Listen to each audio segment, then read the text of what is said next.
How y'all doing? Shout out to all of you all in the building.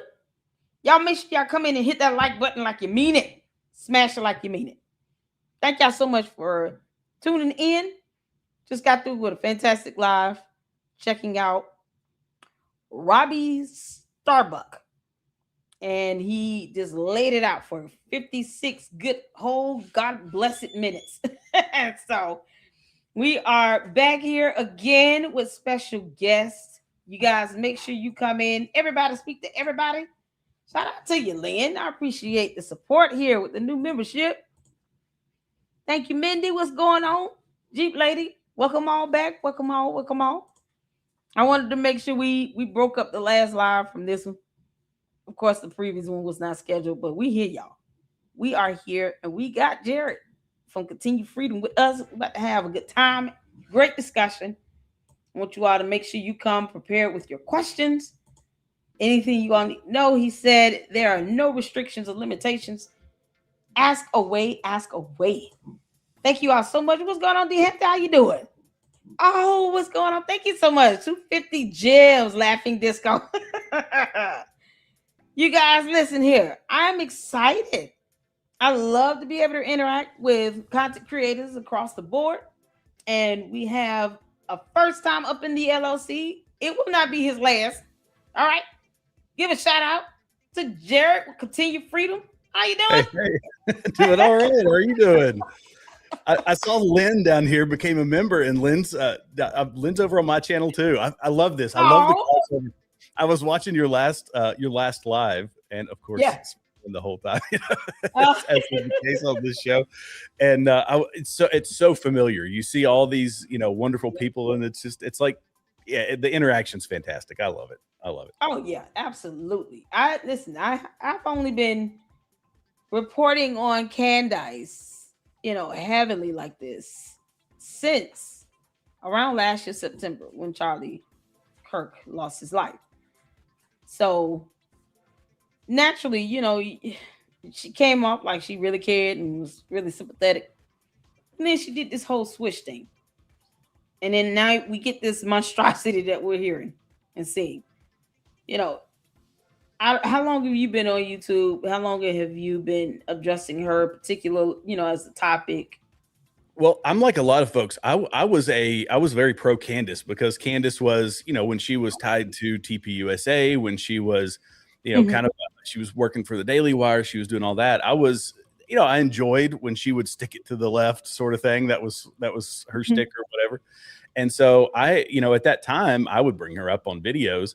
And I've been doing videos for 3-4 years. I don't know exactly how long. I wasn't always on YouTube. I've only been on YouTube for, I don't know, maybe 2.5 years. But I was I mentioned it in your last live stream. I was actually in YouTube timeout for about a year. I said something that YouTube, it was bad. YouTube did not like it. And so they started shadow banning me, and I would get this great engagement within the first, hour or two of releasing a video, and then nobody else would see it. It would just stop. All the impressions stopped. And one day, about I guess it was probably in June, July of last year, something in the algorithm, and I'm sitting here doing a live, and all of a sudden I've got like 500 people on the live. Wow. I'm used to having 3 or 4 trolls, and that was about it, but I just kept doing the videos anyway. And so, all of a sudden I had these people, and I was nervous at the time because I just wasn't expecting it, Right. So I just kept rolling.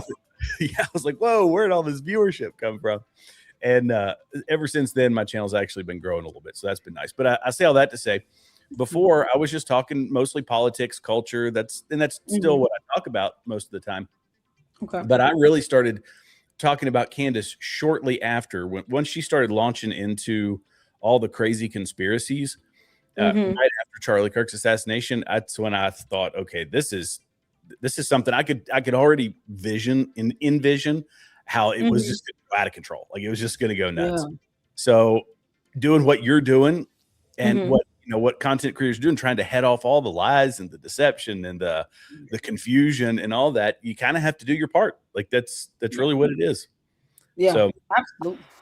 Yeah. So Have you ever met Charlie Kirk? Have you ever been to a TPUSA event? I mean, what?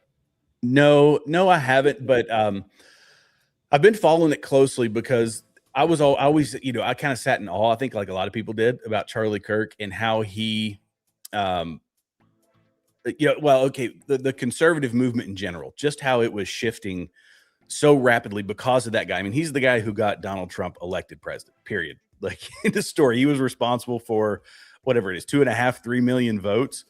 And, Yeah. and Donald Trump won, or he was responsible for 2 million votes. Donald Trump won by 2.5, 3 million, whatever the number was. And Wow. a lot of people equate that to Charlie Kirk directly. And I Hmm. was always fascinated with how the guy could he could approach people who were in political opposition to him, Hmm. do so aggressively, but still be a Christian about it, because that's my worldview. My whole worldview comes from Christianity, right? That's how I Oh approach yeah. everything, is through a biblical lens. And not that I'm some Mhm. theologian or anything, but I that's just how I'm attuned to do it. And he did it better than anybody else. And so I just, uh, you know, Yeah. I just kind of stood in awe of what he was able to accomplish. But I Hmm. never met any of the folks there. I'm a veteran, so I spent 10 Okay. years on active duty, and then when I came out or of active duty, I went in the reserve. So I actually retired just 2 years ago All from right. after 21 years in. Well, thank you Although, for your service. yeah, absolutely. So I did. Uh, when I came out, I couldn't really speak my mind fully because I was still somewhat connected to the military. But Gotcha. Okay. I did videos anyways. Never said I was in, because you kind of fear reprisal. The Yeah. military on, super uber woke.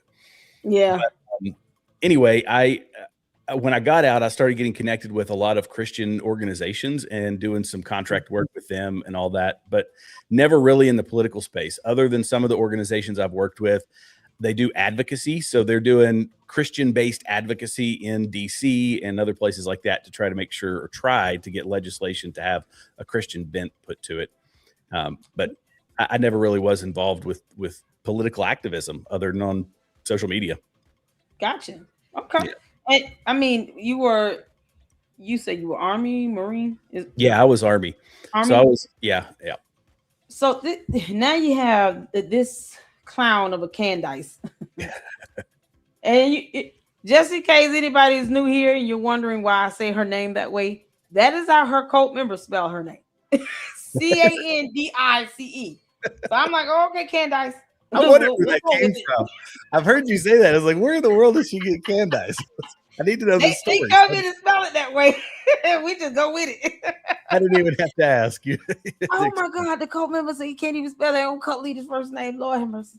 So, so you get, this what, month 2, month 3 in, and you get this little crazy, wacky, weird ass sitting here. Oh Lord, I'm trying my best not to cuss.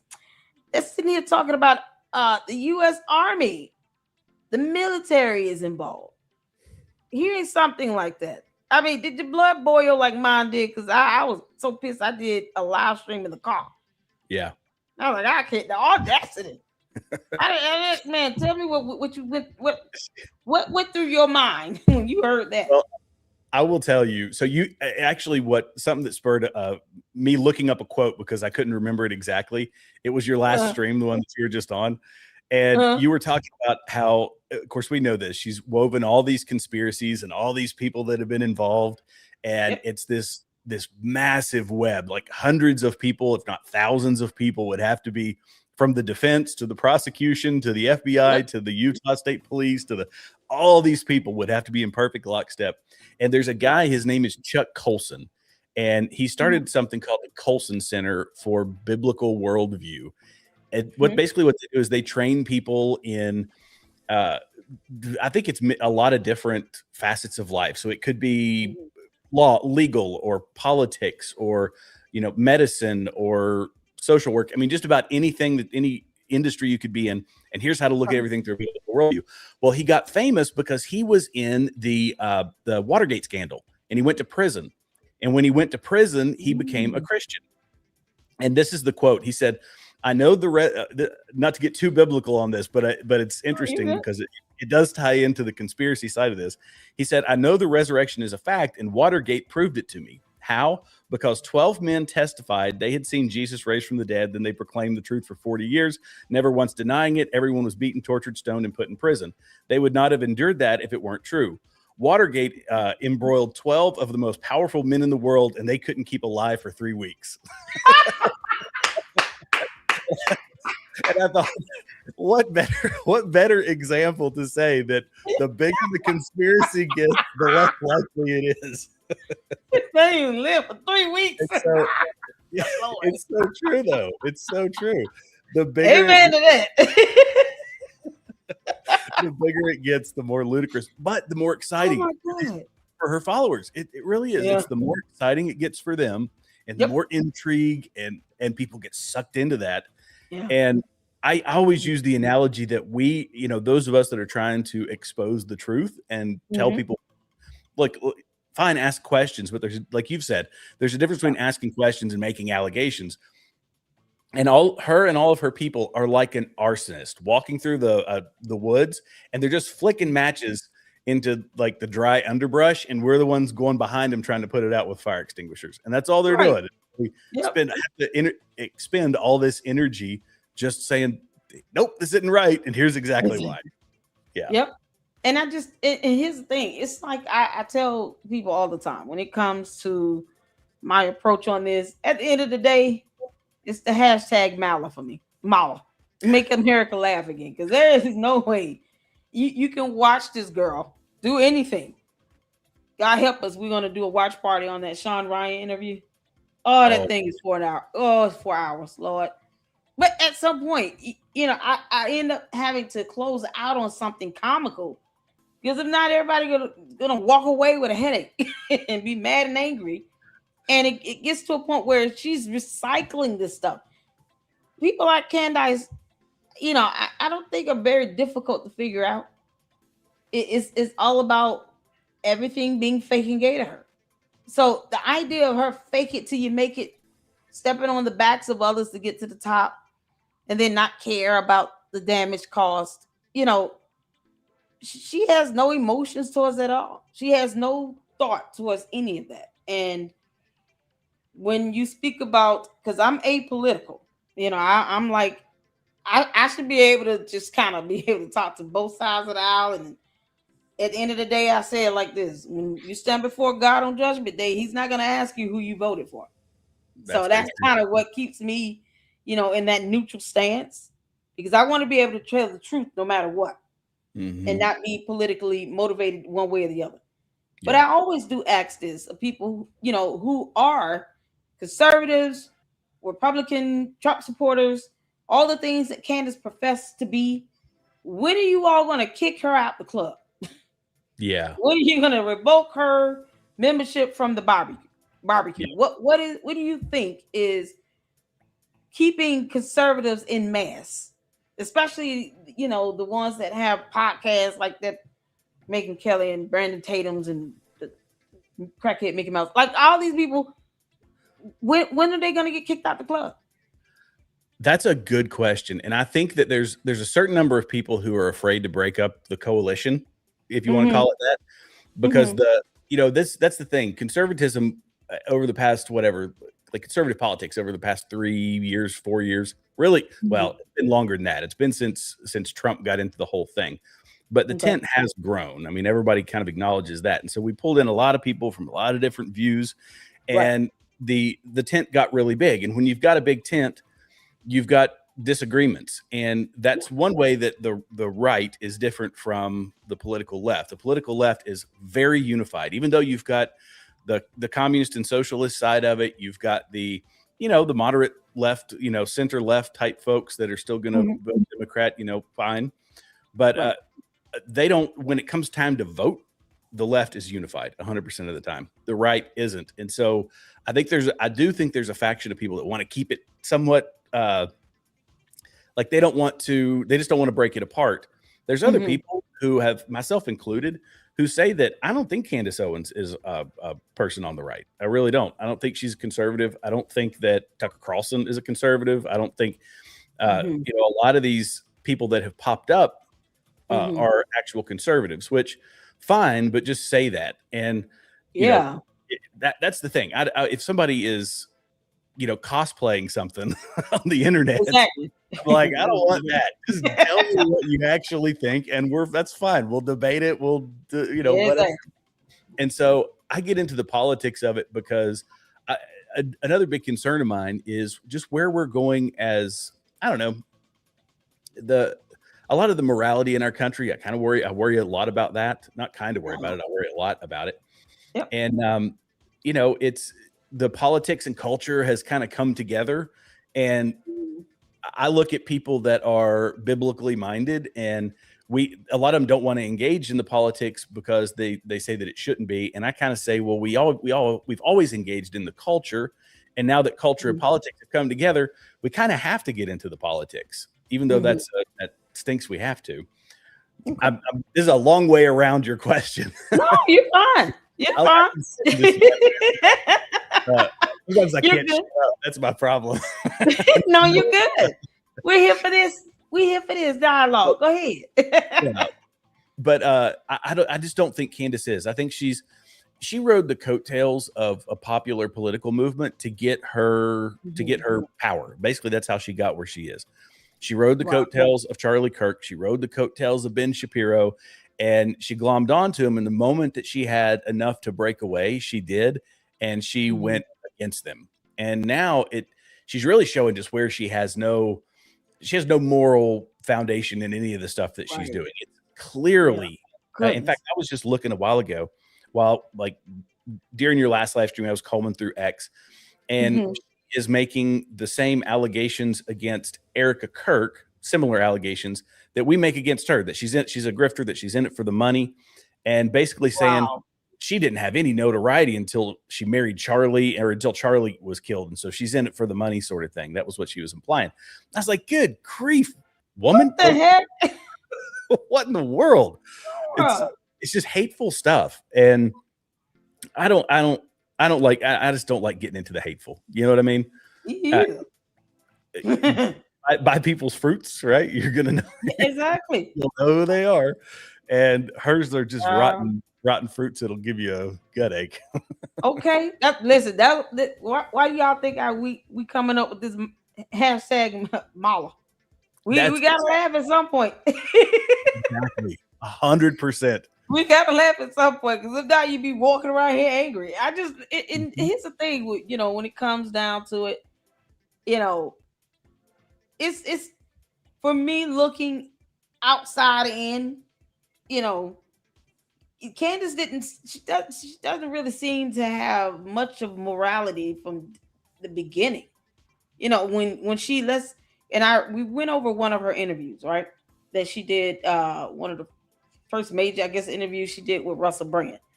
She went on his show saying that her mother kicked her out the house at 14. She went to go live with a boyfriend for 6 months. One of her cousins, that genetic related cousin, that was, I guess they call it the 80s babies or whatever. They all born, it's like 4 of them born the same year. Did an interview on another YouTuber show, Storm Monroe, and said flat out, Candace is capping on that. She's lying. Her mother made sure that her and her 2 sisters were on the up and up. I don't know where she got that from. And it's like, why would you want to lie and say something like that? Not thinking about, okay, do you understand the consequences that should have fell upon your parents for them to let you go out and live with some dude for 6 months, and you are 14 years old? You are a child. Yeah. Do you not realize how ridiculous that sounds? Like, CPS should have been all over him. Yeah. These things that she does is the pathological lie. She lies for no reason. Like, sometimes it doesn't even make sense to lie. You might as well just tell the truth, girl. But what is this? What makes her? What do you think makes her try to do this? Why lie? I've actually had some experience with this. I think my own personal diagnosis of her, which not a healthcare professional or a mental health expert, but I think Oh, it's narcissistic personality disorder. oh, And okay. Yeah. so I honestly think that's what it is, because you have to, and like I say, I've had some experience with this, that Mhm.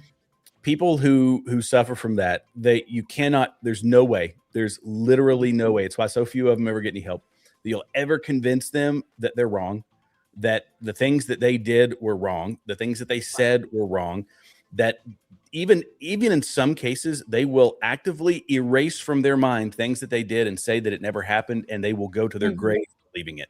It's really it's so unfathomable when you Mhm. encounter it in real life. You're like, you seriously don't remember this? Like this, you actually did this? No, I Wow. didn't. Never did. And I'm right and you're wrong and that sort of thing. It's really wild. So I think there's a component of that. Mhm. I think that uh, I think she's a pathological liar, and she Yeah. is. She's crafting, like that story you were talking about, where she Right. says, "Oh, I was, 14 years old living out," and it never happened.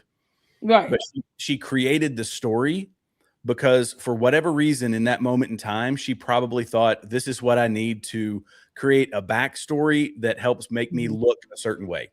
That would be Okay. my. So it's like, okay, I need to look like I've had a rougher upbringing than I did, or I need to look like I um, have more, I don't know, if I don't know if it'd be street cred or Mhm. whatever. But it's like I need to look like I pulled myself up by the bootstraps and that sort of thing. Yeah, it's so weird.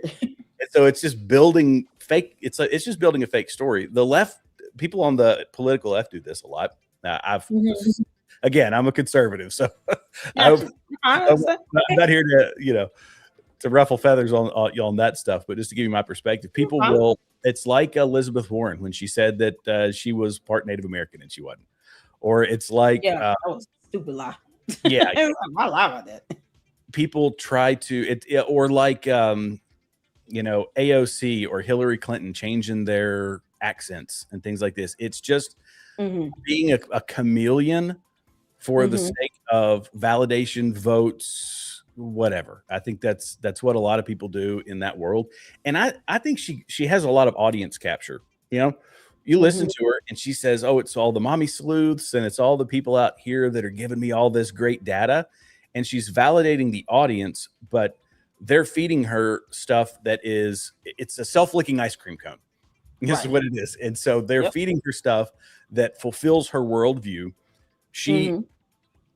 absorbs it because it's self-gratifying, and then she just keeps running with it. And Yep. it's like it's like her own little ecosystem of lies, deceit, and deception, and she's making money. So that doesn't help. She's Yep. making millions of dollars. Millions of It's like 90% of motivation right there. That's it. And she's like, man, look at this $1,500 jacket I can buy. I'm gonna do more of this. You see the car I I drive? still want my $7,000 check. Did you I know know. we supposed to get $7,000? When you left your last stream and you said, "Bitch, Beer needs to take me out to lunch again." I about lost it.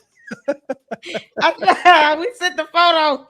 Oh, we sent the photo in for that one. Let me show you. Oh, that was funny. We That sure was did. The fantastic buys up in here. We got some creative people in the Lady Luck Club. So what we did was when she said, I will pay $10,000 to anyone that can tell me who went to lunch with Ben Shapiro. I said, bet. So we created a photo. We created a photo of me and Ben Shapiro at lunch. Is she in the background? Oh, You know I tweeted that out. She paid me not one penny. I thought she was. oh, I thought she was that's paying out. hilarious. I thought she was paying out a bounty here. So I Oh turned my myself in for God. nothing. Can you believe it? Not a penny. I was, I was shocked. Oh. Well, I was like, this see, is priceless. I get that all the time in my chat. It's like, oh, you got your $7,000, you're the shill, whatever. And it's Oh, it's child. frustrating because I'm all about having legit. Look, Pay me my 7,000 or 10,000. Pick a number. Just give me the money. Oh, I that's want. fantastic. I saw candy. The candy butts don't bother the child. That does not bother me. You know what they end up saying? It's like they're ushering this $7,000 into my life. Keep speaking it into my existence. Go ahead. That's right. That's right. who He's speaking who do I into go existence. for this? Get that money from them. How do I make this tangible? Oh my gosh. But it's, You got the sign of horse and everything. You can make this up. the pink horse is what that's. I'm surprised she didn't see this as. But how did she not believe this image? That's what I'm saying. And look at her, George, sitting over there being all jealous.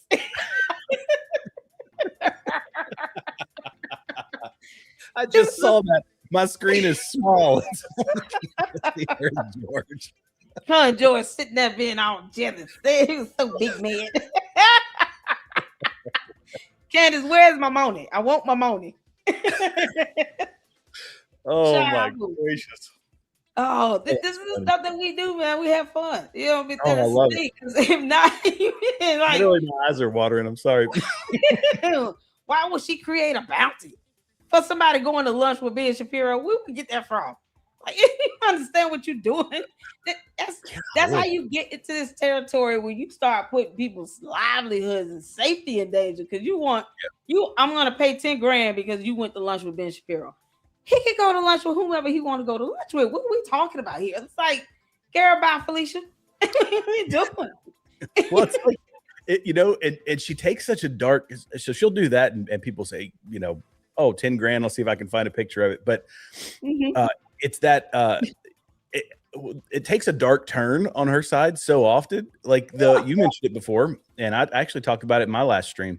Was that Utah? Was it Utah State Police officer, the one that testified? I believe so. Yes, one of the investigators. Yeah, and I mean, she's like digging into going deep into their backgrounds, trying to find anything she can to draw these crazy, and she's got 1 million people. I'd say most of them are bots and 6 million bots. Some dude in Indonesia with a wall full of cell phones just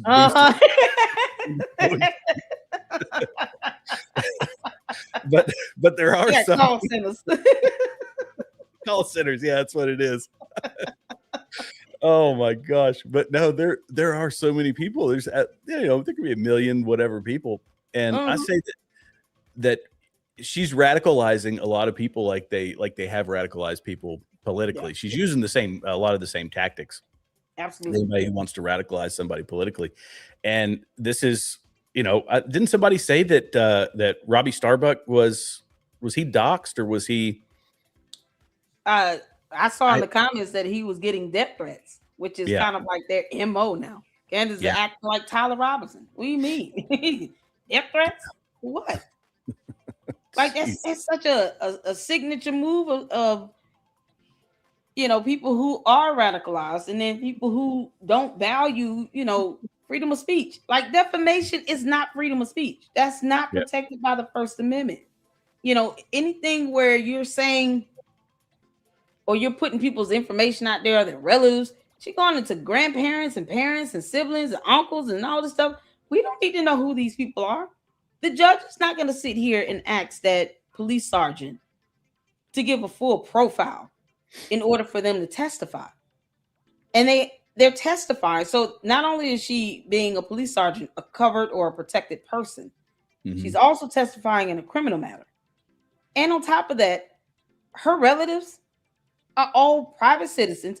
And above all, the federal law states, even if you are a public figure, if the intent to harass or forthcoming harassment is proven and evidenced in what she is experiencing, which she is, the entire police department from the statement is catching that harassment and the bullying and the targeting, getting death threats. This woman got death threats. Then that is a violation of law. That is doxing. None of that information we needed to know. And as an independent journalist, If you fail to maintain any level of journalistic integrity and think that whatever you say and do is just going to be wiped away under free speech or under free press, you're going to set yourself up to lose many lawsuits. There is some level of restriction that we should have and boundaries we just don't cross. I would never say anything that would put someone's life in danger and then intentionally create this environment where they are being harassed and targeted and catching death threats. Mm-hmm. Why are we doing that? Why? And she never addresses it.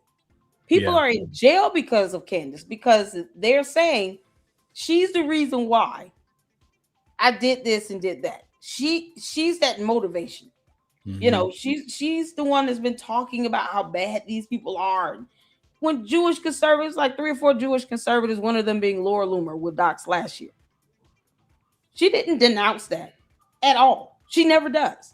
But yet, if you say, well, this is what people wrote in a manifesto, they were inspired by Candace Owens, all of a sudden she wants to ignore it and act like it didn't happen and it doesn't exist.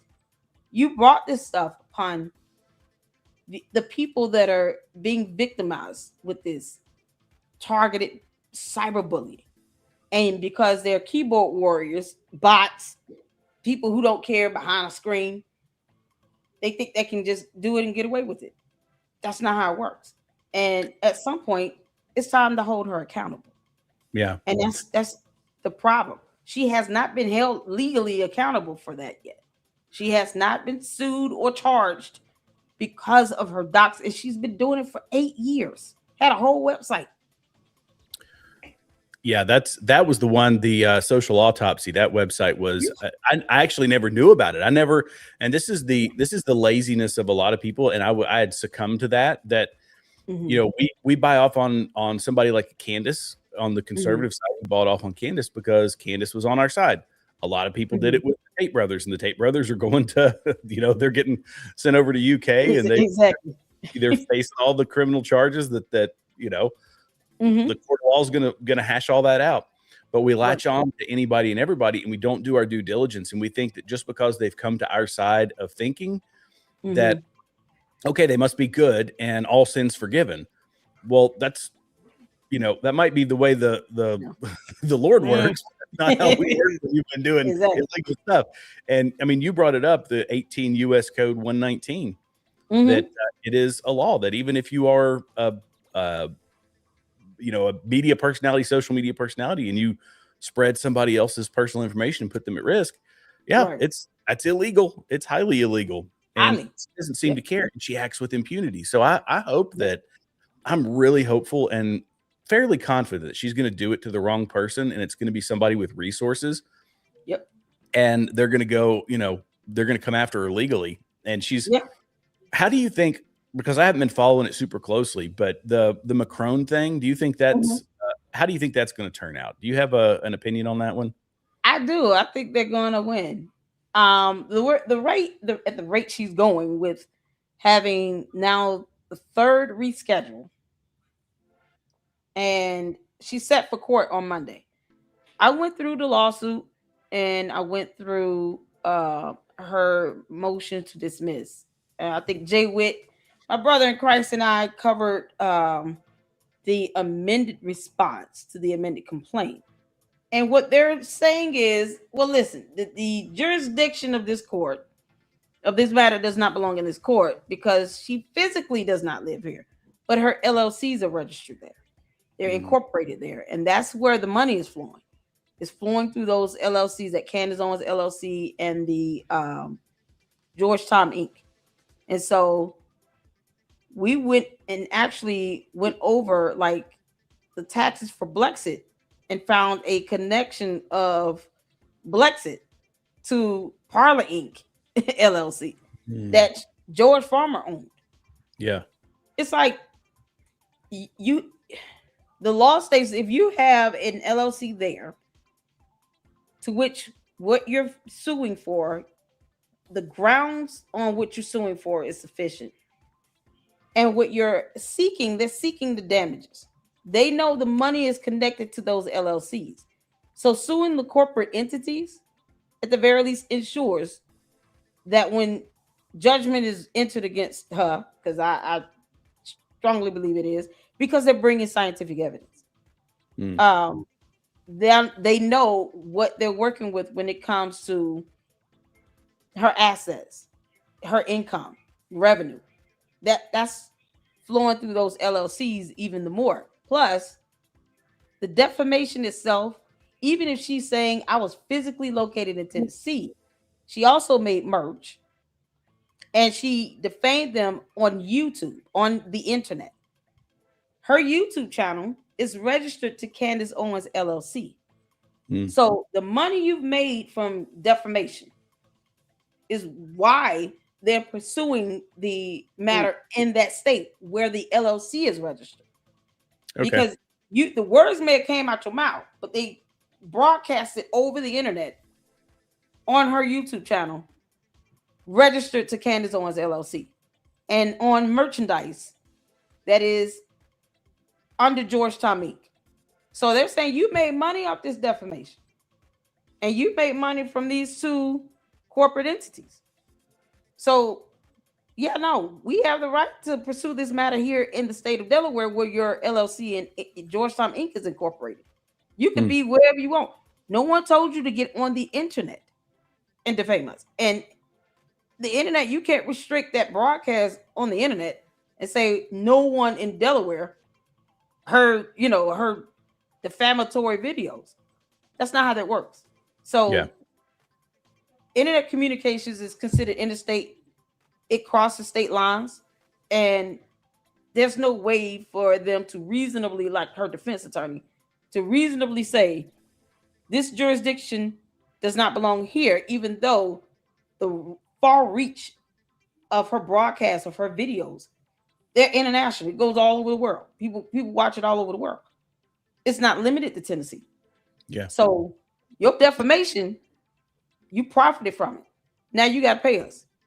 And we're bringing scientific evidence, which is exactly what you need to prove whether or not someone genetically was born a man or woman.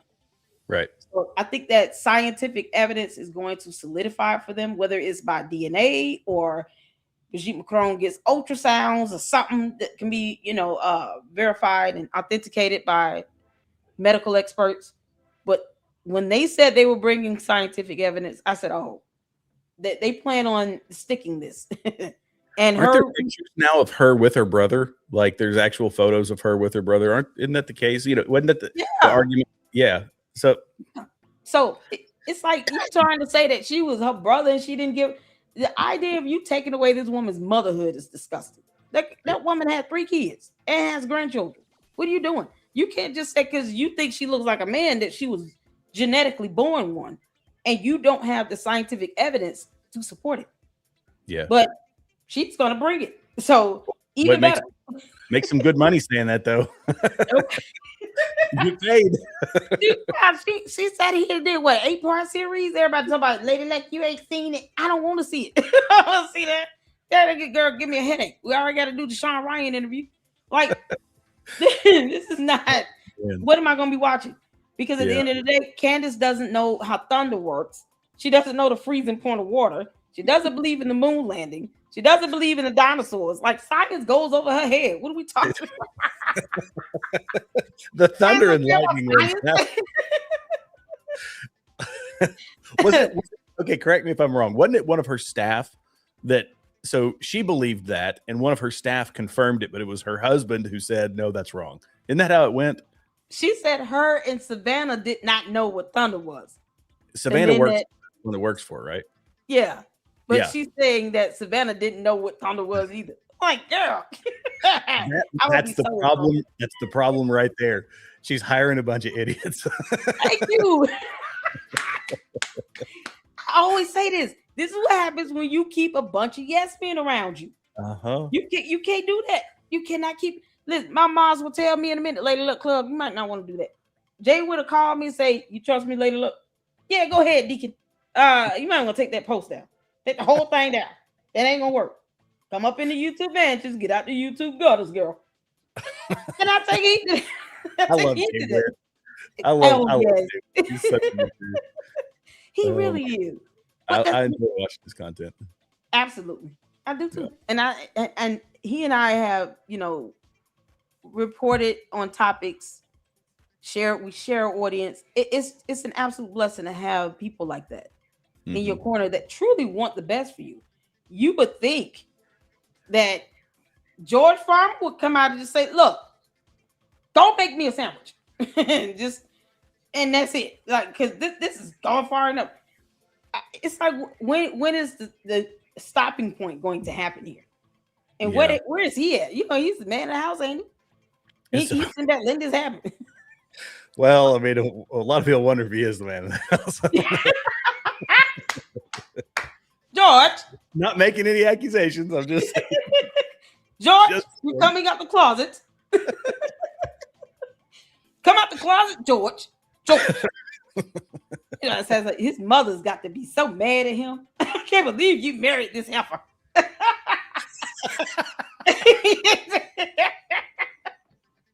oh my Oh my goodness. goodness.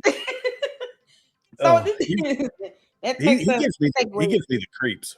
George He really does. does. I was about He to really ask you about that. What is your vibes from him as a man, Christian man with a family and all that? That does he pass the smell test? Because the men in the Lady Luck Club can't stand him. I will tell you that for his mannerisms, well, the company he keeps. So I'm no fan of the Tate brothers, and he is very close friends with the Tate brothers. And they make no qualms about it. Like, they've been very open actually about that they're very close to him. So that's a problem right there. But just I mean, I try so hard not to draw like just wide reaching judgment on people. However, when they met, the way they met, the nature of their relationship, it seems like this weird, the whole thing seems, as she would say, fake and gay. Yep. Yeah. Really seems fake. And no romance, just a contractual relationship. I mean, that's really how they describe it. They don't describe it as a typical husband-wife relationship. And he just, everything about the guy just gives me the heebie-jeebies. That's not definitive evidence of anything. I'm just saying that's just the way that I read the guy. It's just weird. He's really weird. And they tried to do that whole fake thing of how they were strapped for money and they couldn't, it was really tough times when Candace lost her job and she did this, that, and the third. And the guy comes from, hundreds of millions of dollars, at least $100 million estimate. He comes from a rich family of British lords, and they're land ownership or whatever else it is that they've got. They're not strapped for cash. I mean, it could be all smoke and mirrors, but that's not the reputation of his family, of Lord Farmer. And it was, so that's why I kind of took it when they said it as, okay, this is more building of the story. They have to create the correct backstory to fit whatever narrative it is that Candace is pushing. That's the way I took it. So I think he's just as deceptive as she is. And he stays behind the scenes, but I mean, you could drag more drama into it with the whole Brandon Tatum thing and him still keeping her merch and all that stuff. That's I don't understand it, Brandon Tatum. He is one fickle creature. Like, what is wrong with him? It's like he's afraid of Candace. Yeah, I think that's what it is. Was he always conservative as well, or was he one of the ones that kind of just hopped over just because of convenience? I mean, what is the deal with him? Well, so his backstory, because I used to listen to him a fair amount, but never a ton. It's like anybody, there's certain people that you can only take in like snippets, and for him, for whatever reason, I could only take him in snippets. But when he would give his backstory was that of, he grew up as a kind of a left-wing guy. He grew up, he talked about how he hated white people at one point, and then he realized the wool had been pulled over his eyes, and he had this, awakening, and he came back and became a conservative commentator and doing the things that he's been doing. So it's that's the 10-cent version, I guess, of his story that I've heard him tell. And it just in this situation, because of to be generous, let me be generous to Brandon Tatum. And Brandon Tatum he's in a difficult situation because he was friends with her, and I guess I don't know if he still is or not. Still is. Let him tell it. It's like his sister. And so, but he's also built this conservative network that is pushing a certain worldview, a certain set of politics, a certain, adherence to honesty and all that. You put yourself in that situation. Now you got to make a call because you've got someone over here who's lying to your audience, and you're still saying, I'm not going to even address it. He did eventually. He started to a little bit more, but it was cowardly is the way it looked. It looked very cowardly. And I lost when he said that, I've got this t-shirt business, but I don't have any relationship to that company or anything. I'm just the owner. It's like, well, if you're the owner, then you kind of have a relationship with the company, dude. You can't make this up. You're the owner. You're the owner, dude. Like, what are you talking about? I don't make it. No, that's not how business works. I think we all know. How stupid do you think we are? And that when big deals need to be made, he's making it with Candace's husband. Right. Like, come on, dude. At some point, if you're going to stand on the morals and principles you say you are, you're going to have to make some hard calls. This is a hard call that he just isn't willing to make. And part of it too could be money for him as well, because he's making truckloads of money as well. And kudos to him for it. However, you're doing it now at the expense of the morals that you say that are very important to you. Exactly. And I think at some point, chickens come home to roost. I see it like this. If God is not lighting that pathway for you to make that money in this manner, you might want to think twice, because as easily as it came into your life can be as easy and fast as it leaves. That's the same thing I say about Candace. You might have made 50 or 60 million in 10 good months, but you're sitting on 2 lawsuits where you can easily have that money lost. I mean, I hope that Brian Harper brings no minimum than 20 million home. I mean, seriously. Yeah. And then if Erica Kirk and TPUSA decides to pursue litigation against her, they're having to seek double digits, especially TPUSA being a whole organization.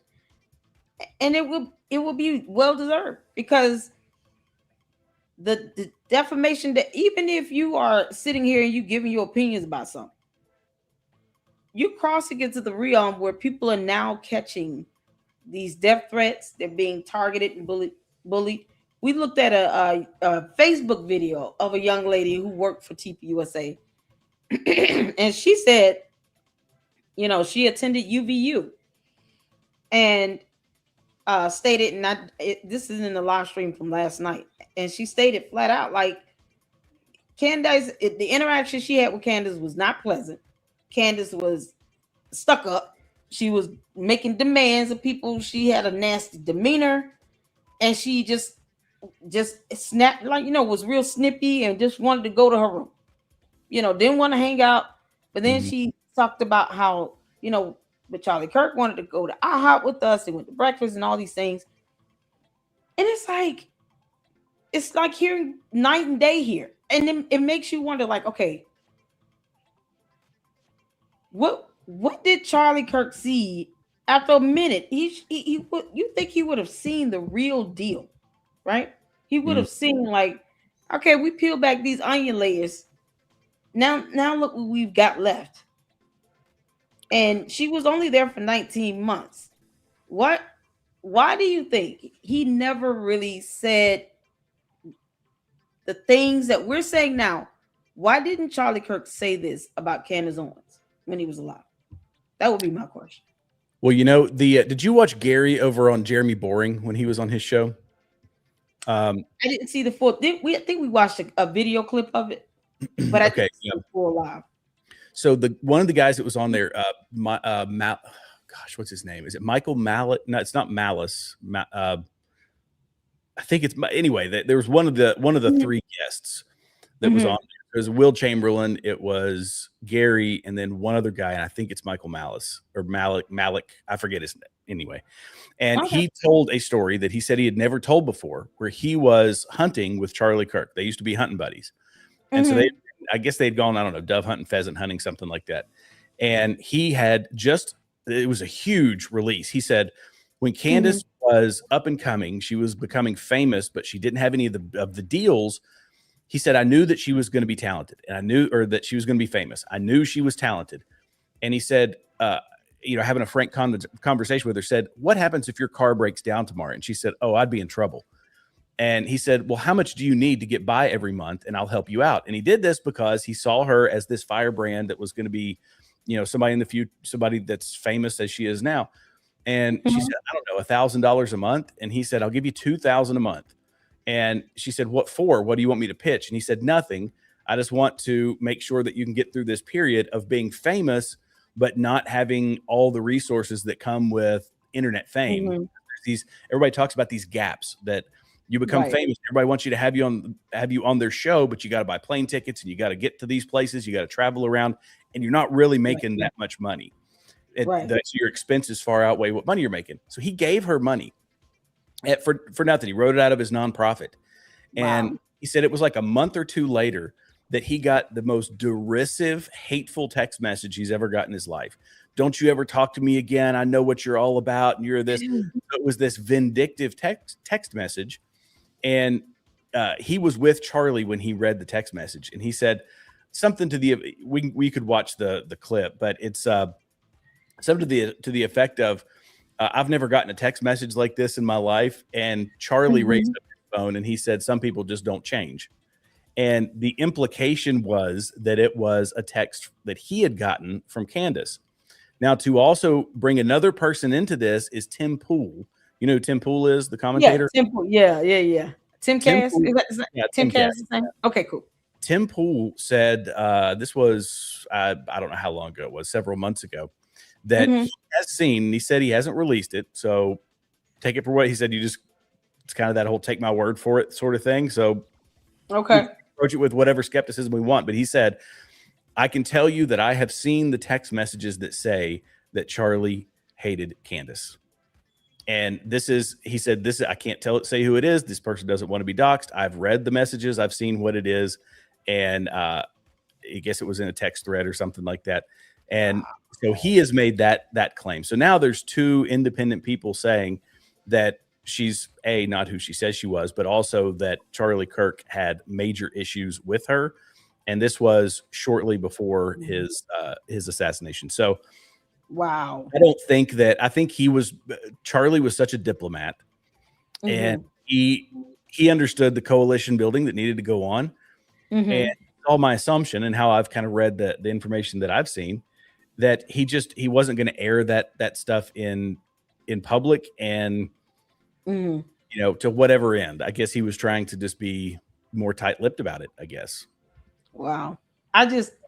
Man, you can imagine if even just one comment about Erica Kirk while Charlie is alive probably would have resulted in a epic response from him. But I think at the very least, letting people know what he was truly experiencing, his discernment, seeing her change. He traveled with her for what, about a good year, Mm-hmm. and seeing her kind of progress and change into this nonsense we see now would have been beneficial for him to let people know, as it happened. Like, listen, this is who we dealing with here. Y'all, this woman is cray cray. She's got some loose screws. She has a temper problem. She can be nasty and derogatory, and you just as FYI, you all see and know what we're dealing with. Like, would it have been beneficial for him at least to confide in one person about that? Yeah. Part of me feels like I say feel. I shouldn't say feel. I prefer to work off evidence. Yeah, it hasn't been widely publicized anywhere that was the case, other than people saying behind the scenes. This is what Mhm. I experienced with her, and this is what, he could have just been Charlie could have just been one of those people, and I say this because I know people like this that Mhm. are when it comes to confrontation, when it comes to, you know, wrecking relationships or people that have turned on them or whatever, they just Mhm. button up about it because they say, "This is a problem that I have to deal with, and I don't need to make it other people's problems, and I don't need to make more problems for the person who's doing me wrong." Because Okay. truthfully, that's probably how I mean, I would say that's how we should be as people. Okay. But like if I had a friend, if somebody that I work with or whatever Mhm. royally screwed me over on something, should I go out and shout to the rooftops about the person doing it, or should I just say, "Wow, I can't believe they did that. I'm praying for that person," and then move on? Warn somebody. This is the same guy that was in that interview was saying, Mhm. and when this happened before she went with PragerU and Mhm. then Daily Wire, when she made that progression, he said he regretted not saying something to people about it. Well, he warned PragerU, but Okay.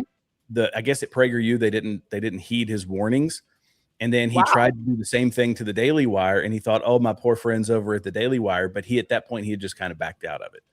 I need Wow. to find the guy's name because I want to be this way people can look it up. Okay, we can watch the video clip because I think Mindy, is it Mindy or Juju? One of you all said we saw this one. As far as we did watch that clip. If so, that's fine. We can see it again because I know I didn't see the entire live stream. Um, I watched the whole thing because I was actually you did? hosting Gary's show at the time for the third because it was the same night as the day 3 of the preliminary hearing. So I was hosting Okay. his show, and that's why I was hosting because he was down at uh, Jeremy Boring's place in Nashville. Okay. Um, It's on Jeremy Boring's channel. yeah, I'm Jeremy gonna see if I Boring's can on his find channel. it. I'll find the clip and I'll DM it to you. This was Okay. golly, he posts so much. Do you all remember the title of the video? Charlie warned. Is it Charlie warned me about? Oh yeah, here it is. Oh, did you find Let it? me yeah, I think I did. Yep. Tiny horse. Hold on. All right. Is this it here? Charlie warned me. He paid Candace Owens rent. Is that it? Yeah, that's the one. That's the one. Yep. Okay. So we'll check this one out. Make sure you guys go check out Jeremy Boring's Jeremy. Good God. Jeremy Boring's YouTube channel. And we'll check out this clip again. Because I think this it's imperative to be you also warned. Bible says be ye also ready. Mm-hmm. I think sometimes being prepared means that you do get a warning sign or two, and that discernment can be something else. It can guide you in the right direction if you let it. But this is one thing that I ask consistently of all, everybody that comes over to the LLC and hang out with us, would it have benefited Charlie Kirk to say something? Because he spent that time with her. He had that quality time with her. He traveled with her, and to me, the way she acts is like a scorned woman. Almost like I didn't get picked, so now I'm just mad forever. Like, hey, how you sit here and go this hard in, obsessing over this man, and now going after his wife, and you have this, you despise him for some reason. Like, what could possibly cause someone to want to muster up that much energy where they despise somebody to this extent, to where now, when he's not here on earth to defend himself, you are going all the way in on his spouse, on her mother, trying to rope in his parents because I see that coming. And for what? What did he do? That that's where I looking at this situation, I can say, and I'm sure people would disagree. Swear I wish he would have filled in the gaps and gave people a heads up. Like, this helpful crazy, y'all. Y'all might want to don't say this or don't do that or just be warned. Because he's not here to defend himself now. Yeah.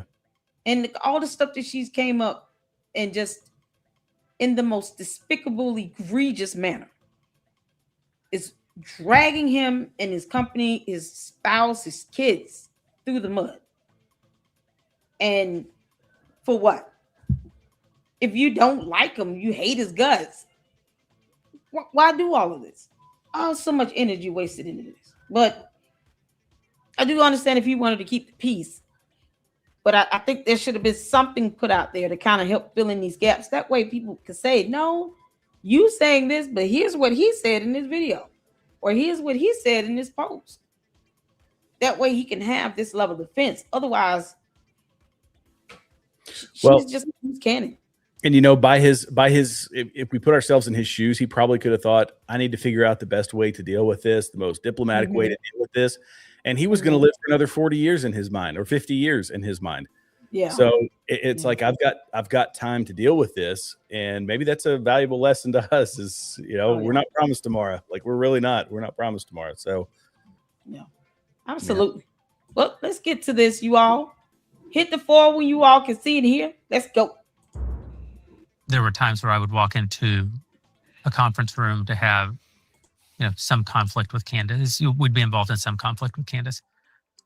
And my role would require me to go in and try to, you know, deal with the situation. And many times I would walk out of the encounter convinced that I had done something wrong and that Candace had actually never done anything wrong. I wasn't actually convinced, but I had somehow been positioned.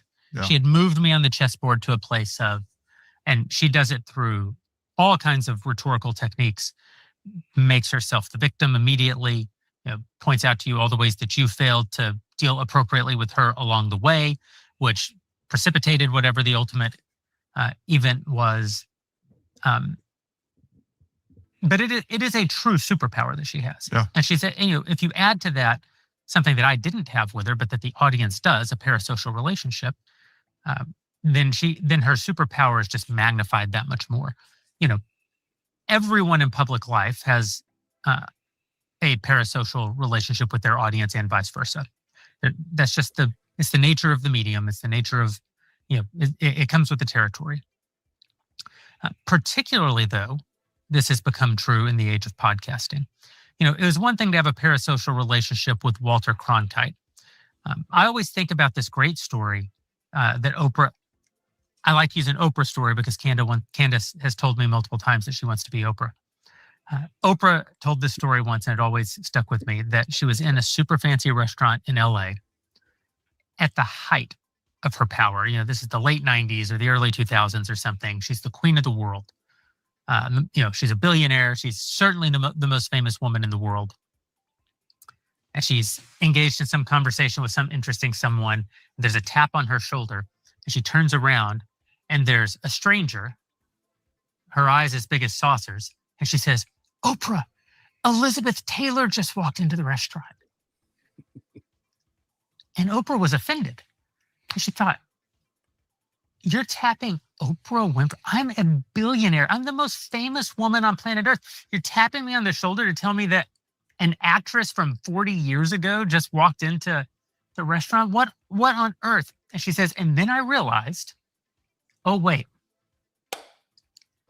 I beam into people's living rooms 5 days a week. They sit in their underwear.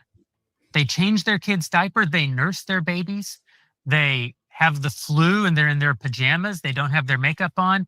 And I sit in their living room with them every day. And I tell them they know my best friend's name. And they know that I'm struggling with my weight. They know that I'm on this new diet.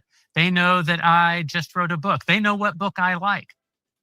To see Elizabeth Taylor, they have to drive to a temple in the heart of town and pay an offering and walk into a dark room and look up at the 40-foot altar once a year. Right. twice a year if you're one of the biggest movie stars in the world. And what she was describing there, although we didn't have this language in the vernacular in the same way that we do now, is the nature of a parasocial relationship. Elizabeth Taylor has a parasocial relationship with her audience. Of course she does. But it's a very minor one. Right. Because part of what made a movie star is that you didn't know much about them. There was no intimacy. You didn't have any intimacy, but you had great intimacy with a daytime TV host. And that doesn't even compare to what you have now in the age of the internet. Complete ubiquity. People spend 3 hours a day with Joe Rogan, right? Or they spend an hour and a half a day with Candace, plus Instagram. They see pictures of her with her kids, plus the things that she writes on Twitter. Is just the clips that are coming at you constantly. And it forms in the entirety of the audience a sense that you have a relationship with the person, even though you don't. We all succumb to this to some degree. Sure. But some people, it's probably a small percentage. For some people, this becomes a kind of reality.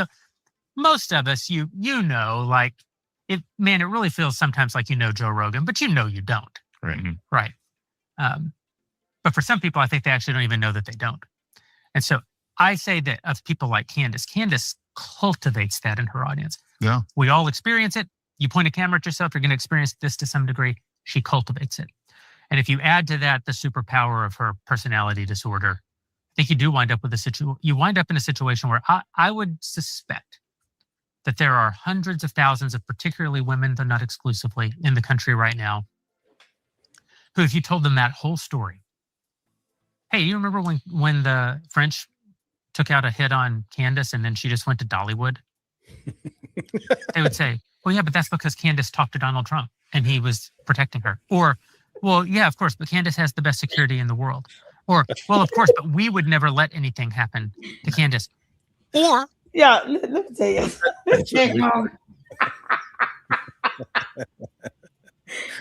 You can't buy this stuff writes itself. Listen. And the coke gets bad when we laugh at her behind. Candace, where the receipts at from Club Descent? We're waiting, okay? I had to, man, can you believe I looked that up? And I said, Club Descent deals in gastronomy. It's like the art of food and wine and stuff. It's like, you think they stun you? They've been in existence longer than you've been alive. And somehow payments are flowing from the French president through Club Descent to some Israeli male operative and a female French assassin that looks like Carmen Sandiego. What are we doing? It's like, girl, Candace doesn't know how to get out of that 14-year-old mindset. It is unbelievable. I mean, something like that would have a paper trail. Let's say someone called you and said somebody made a payment and it might be related to wanting to take you down. Why wouldn't you ask that person, can you send me the receipt? Can you take a photo of this? What are you looking at? Are you looking at a laptop? Did you see something printed out? Can you give me evidence of this? No. She says this high-ranking French government employee called her, told her all that nonsense, and sent her nothing to prove it. Now you all see why we got to laugh at her. How do you take that serious? But people do. They do. That's the mind-blowing part. It's like we're sitting here and we're cracking jokes about it because it's like this is so crazy. No right person in their right mind would believe this, and 1 million people believe it. At least 1 million people believe it. You know how many times I asked them? I said, "Give me the receipts. Show me the proof of the transactions." She's summoning all of France to do it. It's like, no, you lazy heifer, you do it. You're the one coming up with this. This is what you're supposed to be doing. And they want to sit here and call her a journalist. She's not a journalist. She barely reads. But if you're going to sit here and make these types of allegations, and someone is calling you about this, wouldn't you want to create these transactions to go along with this, Candace? I mean, I'm throwing you a bone. You could just have that to show and make this dumb lie more believable. More believable than that. She's so lazy. She don't even try. the point Jeremy Boring makes is like, remember when the Fringe put a hit out on Candace Owens? It's like the average person would be like, did you go hide in a bunker? Did they take you to some place? Nah, we went to Dollywood. Went to Splash Mountain. It was amazing. Kids had a blast. It was great. It's all good. Yeah, and fortunately for us, no female French assassin came out in the bushes and said, "Where in the world is Carmen Sandiego?" Tried to take her out on the teacups. Getting on a roller coaster. I was like, okay, so if she can do that, I'm gonna record myself one day going to Walmart, and then I'm gonna get like $200 worth of groceries, right? And then I'm gonna check out, and when they tell me how much it costs, I'm gonna ask them, "Can I pay you in salty tears? How does this work?" Because apparently, you can turn this feelings and emotions into currency. How does it? Candace is like,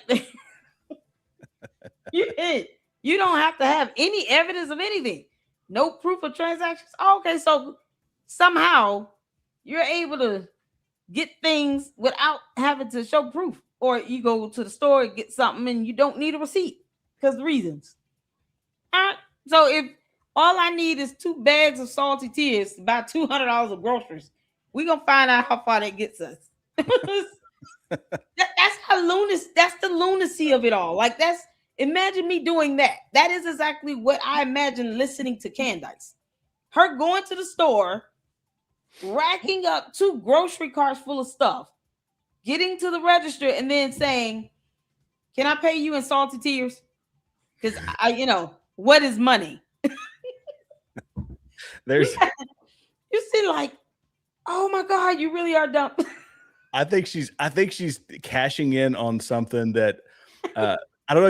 Have you heard the term suicidal empathy? Have you heard that?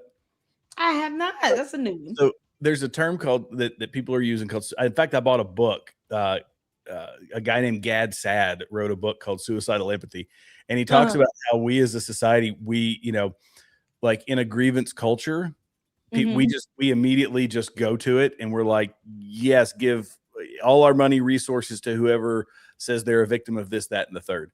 And I think she is that's what she's cashing in on. She's cashing in on our society's inclination to be suicidally, empathetic. And as they've pulled these people are so emotionally invested in what she's doing. Oh, this is God. They're just sitting there waiting with bated breath. What is Candace going to tell me today? What's she going to reveal today? Oh, Candace, my queen is under attack. I'm going to give her money. Here you go. Here's my paycheck. I can't make rent this month, but are you getting the paycheck? That's exactly what they're doing. They're giving up all that rent money. Yeah. Yep. So it's just crazy that this is why when I do respond, I don't respond with all the emotions like that. Now there are times where blaspheming, that'll do it. Yeah. The photo circulating of her looking like Jesus carrying a cross, we don't do that. Like, the devil is a liar. You are not Jesus. Wow, I didn't see that one. Oh, it's on X. Oh. Can one of you all please tag Continue Freedom on that photo? It is on X. Yeah, and it's just at Continue Freedom, all one word. Yeah, because it's the most blasphemous thing I've seen thus far. Like, wow. Ooh. You're looking at this photo and it's like, and she hearts it and thinks this is cute and funny. No. The Bible states you don't let anybody make you into an idol. Yeah. Don't sit here and you got these dumb bots sitting here amping you up to where they're looking at you like you're equivalent to Jesus. No. Nope. Hey, I'll tell you, that same person that I told you about that I knew of that had that narcissistic personality disorder, that is the sort of thing they saw their position as like a position of anointing, actually. So it went deep. It went deep. It's very easy for people to do that. Wow. Yeah. Well, y'all, let's get back to it. Hell is still hot, Candace. No, that didn't happen. because they'll do anything to protect the image of Candace that they've built and that Candace has built with them. Yeah. I mean, it's And so genuinely there is no evidence that could impact it. No, I mean, it's genuinely cult behavior. I mean, that's what in the brilliance that Candace has in all this. I mean, she's created a whole new genre of entertainment. This is like a murder mystery, choose your own adventure. Yeah. You get to cosplay as an investigator and you get to join the investigation. And by the way, I want you to go out there. I know that you people can find this information. I'm not going to leave my studio. I'm not going to go talk to anybody. I'm not going to go to locations. I'm not going to do any of those things. I'm not going to talk to professionals. I'm not going to talk to anybody that has any subject matter expertise in any of this. I want you all to do that. And I have a freaking murder mystery email tip line where you can send this information to me and you can feed me new content. And if you're lucky, I will pull that out and I will read what you sent me and give you a little credit for it. But it is. I mean, there's a lot of. It's like Candace AI. Oh, it's. I mean, it's like you have to give her credit in those areas. The way that she can manipulate people. Yeah. And what she does isn't sophisticated, but it's extremely well executed. And like you said, I mean, she's exceptional at it. She really is. When you say AI, it's artificial insanity. And this is the guy that, I've known Candace for a long time, since way before she was famous. And I first met her at a Turning Point event. She's literally sitting by herself. This shows you how unfamous she was. She was sitting by herself at breakfast. My wife and I went over to chat with her. And I have a habit of when I see young people coming up in politics, and especially if you see somebody who flips from the left to the right, everybody thinks it's cool. Like, oh, they're getting famous. They're on Fox News. They're on Daily Wire, Blaze, whatever. It's like so cool and they're so popular. It sucks to be them at that point. It's really hard. Everybody they know that they knew from their former life hates them, is attacking them. They're being, everybody's on them on the right. We love you. You're incredible. By the way, they're usually going broke at that point in their lives because every other way that they could make money in the past, all those people now hate them. Nobody's paying them. You go on Fox News, you're not getting paid to be on Fox News or whatever you're doing that's making you famous. And so I just tend to go up to them like, I just want them to know, like, if you need anything, I've been through this. It's ugly. I'm happy to help or whatever. And so I did that with Candace and it was fine. We had a nice conversation. And then about 6 weeks later, I just felt compelled to call and check on her. You said something which I think is so true. If you've spent any time with Candace, she's extraordinary. Oh, yeah. I mean, she oozes charisma. She's articulate. She's intelligent. She's pretty. I mean, she's the full package as a broadcaster. And so I knew she was going to be really famous. So I called her up and just said, hey, how's it going? And she was frank and she said, not great. And I said, what's going on? And she was telling me, it's just rough. I'm having a hard time making it. And I said, well, I have a kind of a litmus test question with up and comers, like, what would happen if your car broke down tomorrow? And Candace told me, oh, I'd be screwed. Like, I couldn't afford a car repair. And she said, in fact, I have a tire that's flat right now. I can't repair it. So here she is. She's becoming famous. She's traveling around talking for TPUSA. She's making virtually no money. She can't fix her tire on her car. And so I offered to help her with that. And I started paying her. Like, this is a story I've never told publicly. Wow. And I just said, well, what do you need to survive? And she said, well, I'm getting paid $1,600 a month. My rent is more than that. I'm watching my YouTube for monetization. How much do you need? She said, I need about $1,000 a month to survive. And I said, okay, well, I'll pay you $2,000. And she said, well, for what? And I said, just do what you're doing. Because she was extraordinary. And I just, we could afford it out of our nonprofit. I put her on the budget. I started paying her. And she at some point said, oh, do you want me to endorse convention estates? I said, I mean, if you want to, but that's not why I'm not doing this for that reason. I'm doing it because you're a talent. You're important. I think you're going to be famous and do really great things. I just want to help. So I paid her. I don't remember exactly whether it was a month or two. It was relatively short. And one day I got a text from her that was like the most vicious text I've ever received from anybody in my entire life. I mean, just cut me to the bone. Said something like, I don't think you are who you say you are. I don't think you're genuine. Don't ever talk to me again. And I literally, the look on your face is the look on my face. Like out of nowhere, just like, what? At zero, out of nowhere. 0 to 100. Yeah. Hadn't had a conversation. And I basically said, what the F are you talking about? And she said, was I not clear? I don't ever want to talk to you again, lose my number. And I said, you're batshit crazy. Like, I don't even know what this is. And that's the last time I ever talked to Candace, right? But it was my first evidence that she's psycho. And the follow on to the stories many years later, I knew Charlie socially more than politically. We used to hunt together. And so we'd go pheasant hunting and fishing together. And so I was on a pheasant hunt with him. This is when Candace was having her explosion with Kanye. Remember, she said Kanye designed the logo for Blexit and he said no. So this is all blowing up. Charlie has now made her his communications director. We're on this hunt. Charlie's there. He's on the phone constantly. He walks up to me and says this really weird thing. He goes, I think I owe you an apology. I don't like, I'm not offended by anything you've done that I'm aware of. He goes, you don't know? Nope. Okay. Like, you don't owe me an apology. It's fine. And I asked him a little bit later. I'm like, I don't know what that was all about, but I do have one question. I got this super weird text from Candace. Like, it was just the meanest text I've ever gotten in my life. I was just trying to help her. And he pointed at his phone and he goes, some people never change. And that to me was the beginning of a through line, right? Like, I saw, okay, I don't know what's going on with her and Charlie, but it's bad and she's being vicious. She was bad and vicious to me. She then goes to PragerU.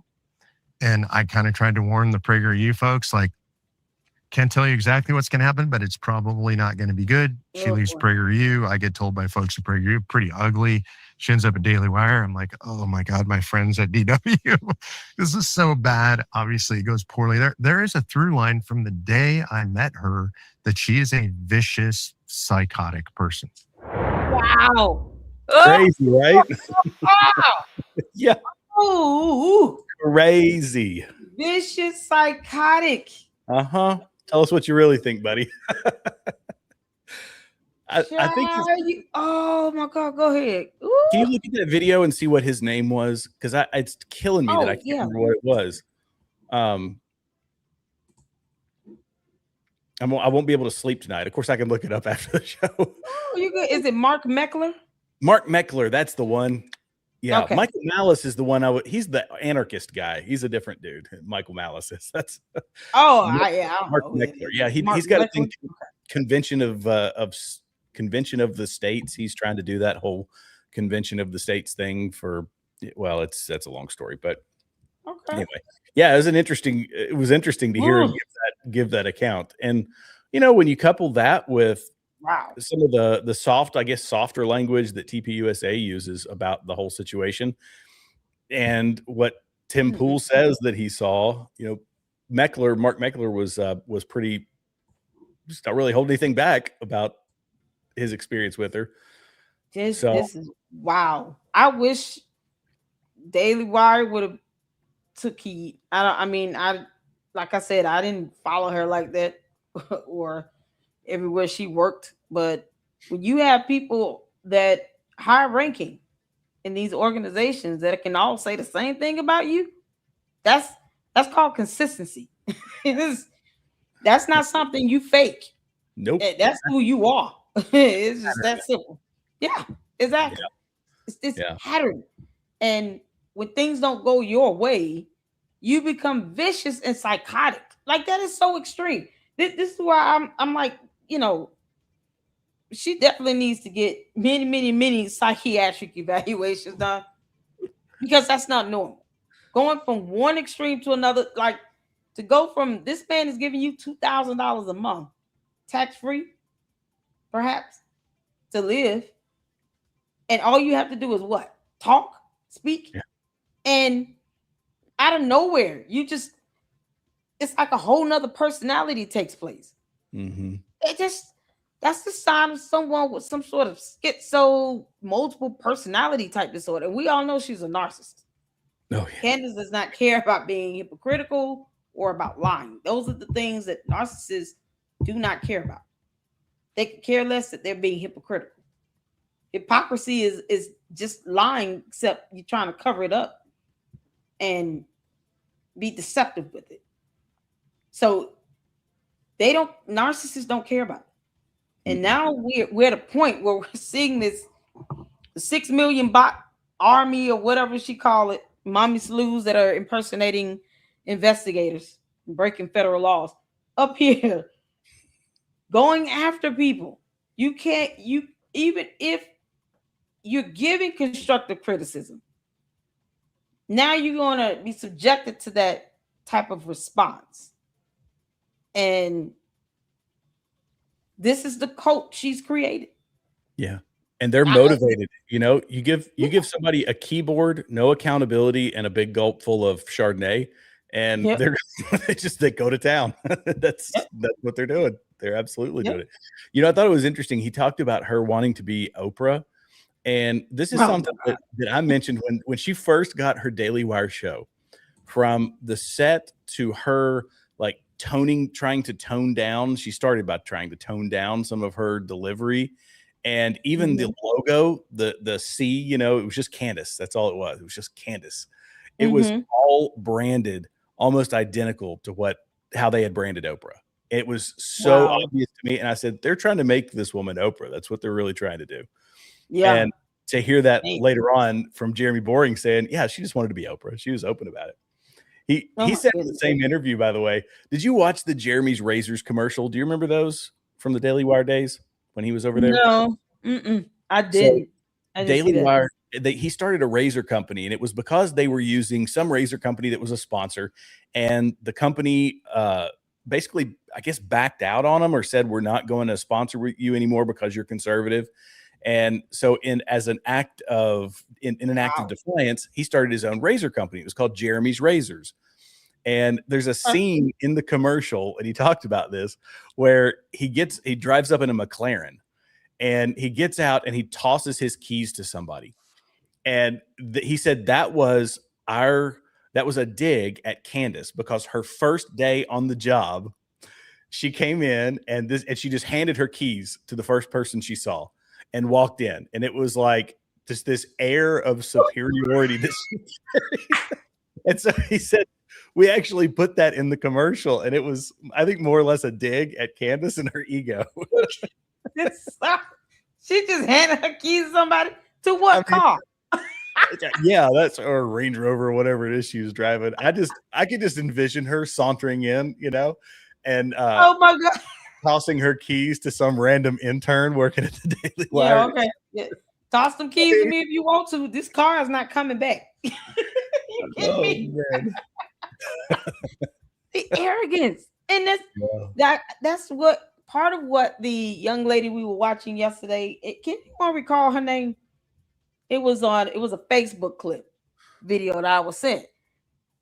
Most of what that young lady was saying, she worked for TPUSA, was the same thing. She was like, you know, this girl was nasty, mean. She was demanding. Sarah, thank you so much. Her first name was Sarah.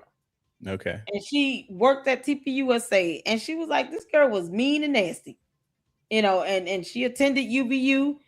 She was like, my interactions with Candace have been all negative because of this, you know, disgusting, repulsive behavior. I mean, to have that level of arrogance about yourself, and you are lying to people saying, hey, I grew up from the in the rough area of town where I was kicked out at 14 and had lived with my boyfriend for 6 months and the blah, blah, blah. My mom and dad were broke and blah, blah, blah. All this stuff you put out here going up the ladder. And then you end up having this arrogance about yourself. Mm-hmm. Like, at the very least, if you're lying about the so-called struggle you had, you would think you remain humble and keep that persona at the very least. But no, you're going around here like a spoiled brat. Yeah. Who spoiled you? Where did you get this from? You know, I've said this before that thank you, Sarah Clark. You know, I could see somebody that has a meteoric rise. It's like anybody, they don't know what to do with the fame. You know, it happens in professional sports, and it happens in Hollywood, and all this. People all of a sudden have fame, and they've got an entourage, and they've got all the money, and, you know, more than resources than they know what to do with. And it gets to their head, and they start thinking, maybe I really am this special because everybody around me is telling me I'm special. And when you couple that with what is a narcissistic personality disorder, in my humble opinion, no matter evidence to back it up, but my humble opinion, then that's just a complete recipe for disaster. Another story that Jeremy told was her coming in, she had an assistant, and I guess this assistant stood inside and waited for Candace to show up. And when Candace showed up, her coffee had to be hot. And so she would go to get the coffee in the morning. And he said she kept going every couple of minutes to heat it up because it had to be perfectly hot. And she was just waiting on Candace to show. He said, well, when does she usually show up? And she was like, sometime between 9 and 11. So there's like this 2-hour window where she's not showing up, but her assistant, she shows up in that window, you better have hot coffee ready for Miss Owens. I mean, just disgusting. At that point, you have completely lost track of. You're not living in the real world at that point. You're no longer grounded. Your ego is in full control, and you are convinced of your own, self-importance. And I, sympathetically, I could say that would be a hard thing to overcome. But I don't know about you, but I'm speaking for myself. I have there's something called imposter syndrome, where it's like this thing where even though you're capable of doing what you're doing, you still like doubt your ability to do it. And honestly, for me, I don't know if that's what it is per se, but for me, I just I double and triple think everything that I put out. And sometimes I overanalyze. And in fact, this is why I made so many videos before I ever posted a video. I probably, of the however many hundred are on my channel, there's probably 300 or 400 that I made that I didn't post because I didn't say that exactly right. I didn't do this exactly right. And I was over analyzing myself, and that little mistake, I shouldn't say it that way. It was just this hyper analysis of putting something out there forever and ever. And what I've found is that when I do live streams, if I'm on a live stream, I'm held accountable by an audience, and I'm held accountable by people who will call me if nothing ever intentionally BS, but if I say something that's wrong, I have an audience that will correct me. But I'm accountable to those people because whether it's Jujubee or Megan, I saw her in here, whether it's Grim Princess, I'm accountable for the information that I give them, the opinions that I give them, and that is the best environment for me to work in, because I'm the syndrome is I'm terrified of giving somebody bad data. Like, I don't want to ever be the guy who's giving the audience bad data. And I still, I guess the part of it is, this is me kind of opening up to your audience here. Open on up. It's all good. Is that I still get surprised every time, because I've got a great audience, and we've obviously got some crossover. I saw Lynn in here. Jujubee is over on my channel. But absolutely. I still get surprised every time I come on, and you get these great people that come on and listen to the stuff you're saying. And I take it as an honor, but I also take it as a responsibility. And Candace doesn't. She takes it as it is all about herself. And she's got the fake outrage and the fake benevolence of saying, no, I'm doing this for Charlie. I'm doing this for Charlie. It's not. She's not. It's not. No, it's not what she's. Sorry, that was a long diatribe. I didn't mean to get into that one. But you're good. You're good. That's what we here. Listen, that's what we here for. We having these conversations up in here. Adri's in here too. Adri Unfiltered. She's in here too. That's great. She's a good one. Yeah. Shout out to all of you all. And that's what the whole point of this is. It's to understand, like, this is what we're dealing with. This is, everybody have their own approach to, Candace and this topic of her being malicious in every way, seems like now. And that the accountability always has to be at the core, at the forefront. It has to be the foundation. When I posted the law regarding her doxing a police chief or police sergeant, the one thing that her cult members could not do is say this is not factually correct. They're just mad because she's being reported. We don't care about that. But the facts still remain at the end of the day. Yeah. And it doesn't change the fact that Candace needs to be held accountable. It simply doesn't. 100%. And I think that's part of their MO. they're the cult. They got to protect the cult leader and all this other stuff. Candace is like the black female Jim Jones now, in my mind. and it's that extreme. And if you can use all these dumb bots to convince real people that not only everything you're saying is right, but you should also act upon this, incite some level of violence where people are going to jail because of what you said. And they felt like they needed to send a death threat out to somebody, and they got caught. You can imagine the type of influence and impression she could leave on them if she were in person with them. If these people were somewhere physically located in one place, and they already have this undying fealty and loyalty to them, you could basically command them to do anything, and they would do it and not care about the consequences. That's the issue. They don't want the consequences to come along with their heinous actions. And that's what makes a person dangerous. I've been saying for 7, 8, 9 months that Erica Kirk needs to get a protection order. It's not even a scare tactic. It's just a matter of reality.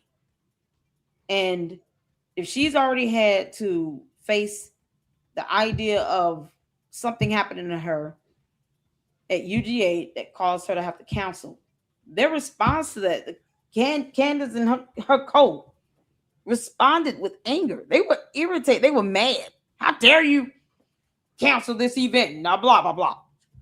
What do you mean? So she cancels this event because of safety issues, and then actually goes home to be with her kids.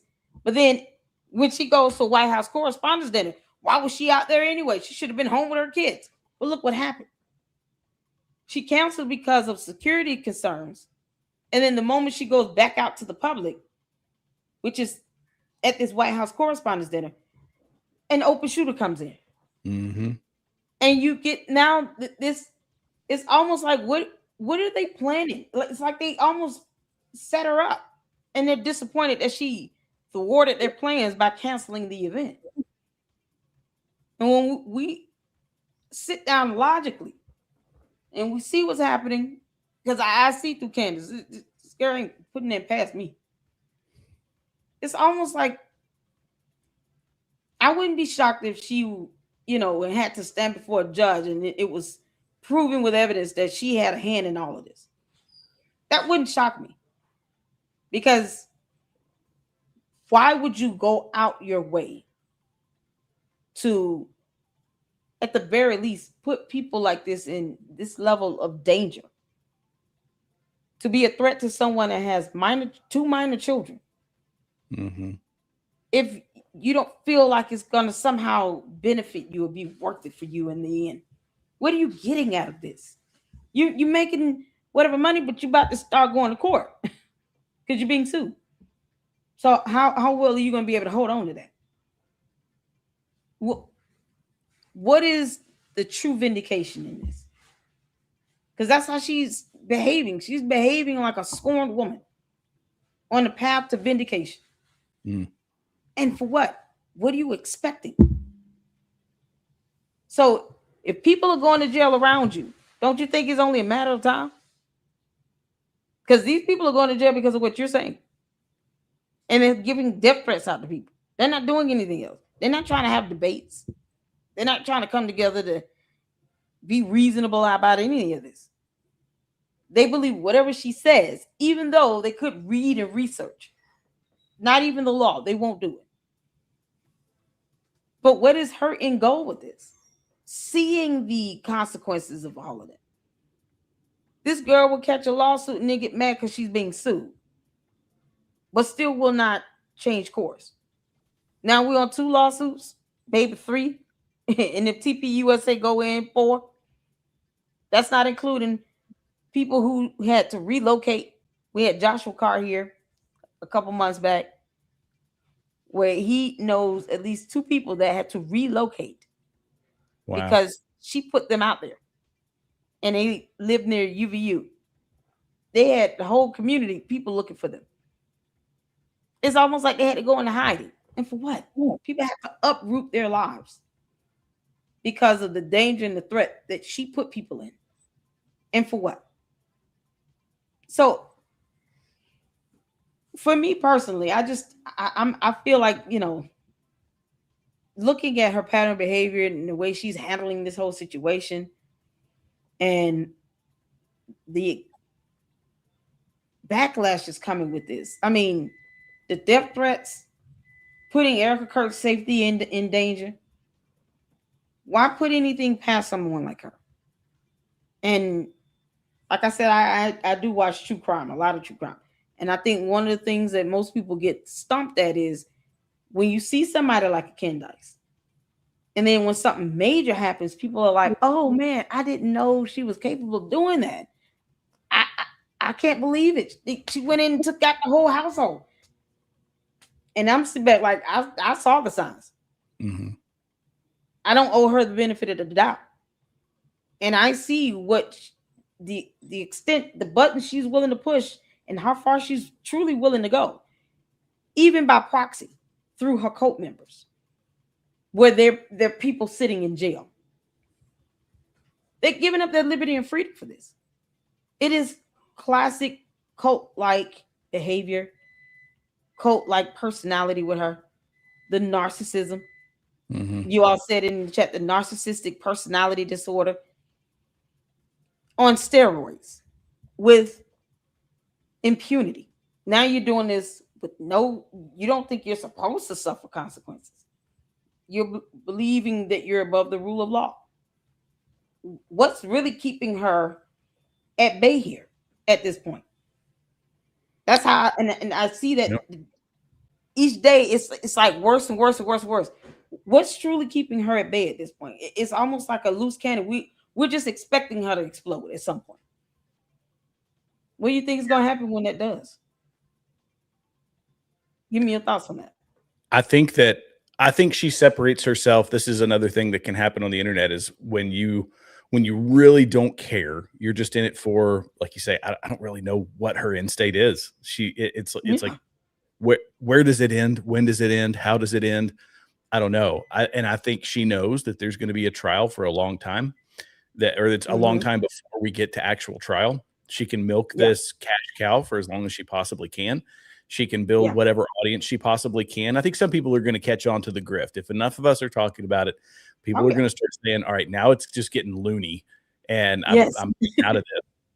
Not to mention people are losing relationships over it. There's countless people talking about marriage is ending over this stuff. And marriages, I can't even talk to my wife because all she is doing is listening to Candace stuff. And that's all of our conversation. Frank Turek actually had this on one of his shows. I played a clip and he read a comment from a viewer that said, I'm married, but now I can't have a conversation with my wife without this coming up. I'm trying to do the right thing as a husband, but I don't know how to do it. I can't get her off of this, this treadmill or spinning wheel, hamster wheel of Candace Owens content and delusion. So crazy. I think that a part of it is money. I think that until some legal action is taken, it's not going to stop. But in the meantime, she's going to continue to rake in these massive amounts of money, super chats and monetization and all that shouldn't even be there because YouTube is supporting her. YouTube is boosting her. Yep. And I had another thought and it left me before I got to spit it out. I forget where else I was going to go with that one. But can you speak a little bit more on this whole marriage? I mean, you married. Do you have any advice you want to offer to married couples out there losing their marriage over Candace? Like all the consequences all around are just ridiculous now. I can tell you that there's someone that I interact with on a regular basis, and he actually voiced something to me.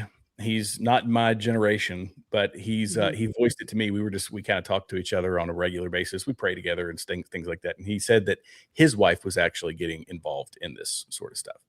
And that they had a conversation because they have a very good, very long, very good relationship. And he said, is this bringing you joy in life? or is this something that's disrupting our relationship and your joy in life?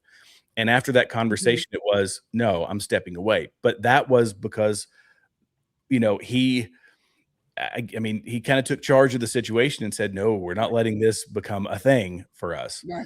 And she had the, self-control and understood, and they kind of hashed it out. I don't know all the details of how it went, but that was it. But she got sucked into it and was constantly talking about, did you know Erica Kirk did this? Did you know this about Erica Kirk? Did you know this about that? And he's like, whoa, whoa, whoa, whoa, whoa. Is this stuff bringing you joy in life, or is this something that you're feeding on the anger that comes with it? And it was the latter. So that's the thing, strong relationships. That's how, if someone is getting obsessed with, it could be anything. You're obsessed with anything. Absolutely. The other person in the relationship, whether that's the man or the woman, like, you got to be honest with the person you're with. This is not worth a marriage, a covenant in front of God like that. It ain't worth it. I'm sorry, not at all. Owens is not worth it, and her drama is not worth it. Not at all. That's the way I look at it. But I think about God. What's that? I was gonna say, people losing their marriage and stuff. It's oh man, it's so not worth it. And at the end of the day, she's not stunning any of these people. Like, she's not stunning anybody. She barely talks about George. It's like, well, that's the other thing. She never brings it up. She never brings up her husband. That's a key component. She does not talk about George. Yeah, and that's how he get a black eye. How did George get a black eye? You can't make this up. I wouldn't listen. I saw that photo and I said, man, that looks just like Tyler Robinson in that alleyway at the parking deck going down the stairs. I'm like, I can't believe he walked around with a black eye. He wanted us to see that. Yeah. Because he knew he could have just covered it up or wore some shades, right? He went in a photo and didn't try to take it down or anything with this huge black eye. It's like, what is going on? She got injuries that aren't being explained at all. Whatever happened to that foot? What happened to her foot? She was in a boot. Oh, yeah, that's right. She was, wasn't she? Yeah. It's like, what is going on? You got a boot on, walking around with this little scooter thing. He's got a black eye. And you two just walking through the airport like nothing wrong. What? This can't be healthy for the kids. Well, she doesn't care about marriage or respect it at all. No. Well, I want to go back to something you said earlier. You were talking about the crazies and the violence and all that. And this is, the separation from people on the internet this is the point that I was going to make that I'd forgotten, is that it's very easy to say that what we do is consequence free, and it's really not. Yeah. So, that's why it's nice. We come on here and we can talk about serious stuff, but we can also laugh. We can say that, this is a component of the content we're consuming. There are lies out there, and we're trying to correct the lies and the deception of our fellow Americans, people that we care about. That's what we're here to do. Yep. There's very little consequence in that. We could misinform somebody. We could do something like that. But when you just don't care and you are taking it to the level that she is, with information that is clearly a lie, clearly false, exactly. And that you build the conspiracy and you build it into, this woman, basically treating it as this woman, Erica Kirk, is out here walking around free as a bird, and she was responsible for this.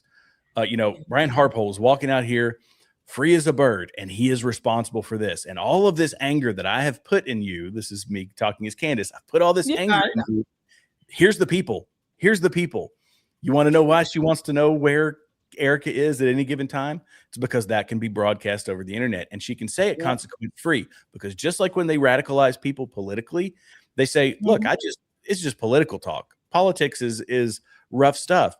And they plead ignorance and they plead innocence when they that one of the radicals, because it only takes one. We saw that the exact thing with Charlie Kirk. It only took one, and something catastrophic happens. She sees herself as separated from that. I can say whatever I want. First Amendment. I never said that they should do this, but she's built an environment that cultivates radicals, and that's her shtick. And when you cultivate radicals, you get complete mental capture by whatever it is that she wants to say. And they listen to her, as you've said, as a cult leader. And when that cult leader implies certain things, that these guilty parties, well, I'm a good citizen. I believe that there should be justice.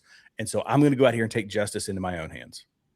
That's the environment that she's created. And exactly. The person that was arrested for, did they threaten Erica, or did they actually sent a death threat?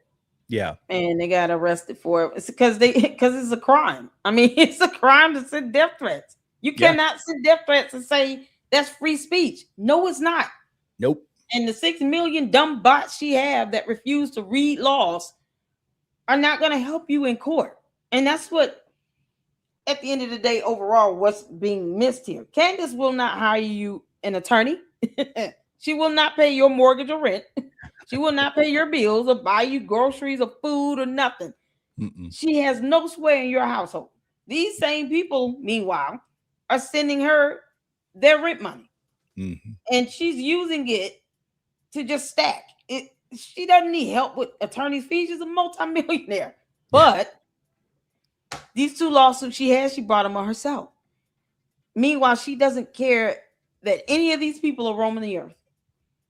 As long as she feels like she has their undying fealty and loyalty, they don't care if she's breaking the law. And they literally in real time are saying all of that on X. Like they could care. They're not disputing the law, but they're like, well, why would you tell on her? Because I can. And I will, because she's breaking the law. I think it's a profit and loss. Yeah, I think it's a profit and loss thing for her too. So it's okay. I'm making 10 million, 20 million, whatever it is she's making a year. Who knows? You know, on my merch and my super chats and my monetization, I'm making this many million a year. It's going to cost me 3, for a lawsuit, and maybe I can win it or we can settle. Like, let's do the profit and loss here. And if I'm still netting $1 million, $2 million, because she's apparently got a small team of people, she doesn't have a ton of employees. I heard. She's only got like 3 or 4 people working for her. That's pretty low overhead for somebody that's making as much money as she is. She says, I keep the racket going. It's only cost me, $1 million a year in lawyers. That's nothing. That's peanuts. Come on, let's just keep this thing going. And she's yielding money too. That come on, her husband's a British lord. Those people know how to hide their money. They've got it slid into nonprofits and other things. And it's all covered. And when just like with Alex Jones, when they came after Alex Jones, and he's like, I don't have any money. It's like he still got to pay that settlement though. You got to pay that settlement. You won't. But see, that's the thing. Candace can't decry it, because then what they're gonna do is say, okay, well, the potential earnings that you have coming in, a percentage of this is going over here. Keep on playing. And yes, we do consider combined income for the household. So George, where your checkbook? Like that, he's gonna realize the hard way. Like, oh, I should have divorced you a long time ago. Get out of my house. I'm going home to my mother. Like he's gonna be so mad. We realize I do have to help you pay this lawsuit. Wow, because he's not gonna be able to justify all that. And honestly, I've said this several times. Erica Kirk needs to get a protection order against Candace Owens, or a restraining order. And if she sues, name George Farmer, because then he'll understand. You have the ability to put a kibosh on some of this stuff, because the threats and all of that is not protected free speech. And you had the ability to try to rein this in or report it, and you were reckless and negligent, and you didn't. And now you have this woman and her safety and her 2 kids' safety at jeopardy. And it's opposed to you doing the right thing and saying, you need to cut this nonsense out. We got 4 kids. You don't know who you're pissing off. And I'm not in the mood. Like I don't want to have to sit here and defend the whole household because of your nonsense and buffoonery. He needs to be named just for the negligence. Just because he enabled this to go on for as long as it's been going on. And at the end of the day, what evidence do you have to support any of this crap you're saying? Yeah. Let me ask you a question though. With a protective order, so the threat itself wouldn't be from Candace, it would be from her followers. Does it cover, how does that work? Is it online content? Can it include that? Or because I really don't know. I don't know anything about protective orders. No, so the protection is fine. It's the protection order would be to shield you from physical threats, or harm, threats of bodily injury or harm. Because Candace already said that she has direct sources and contacts living in Erica Kirk's residential building, at the very least, that is, you're still orchestrating the stalking behavior.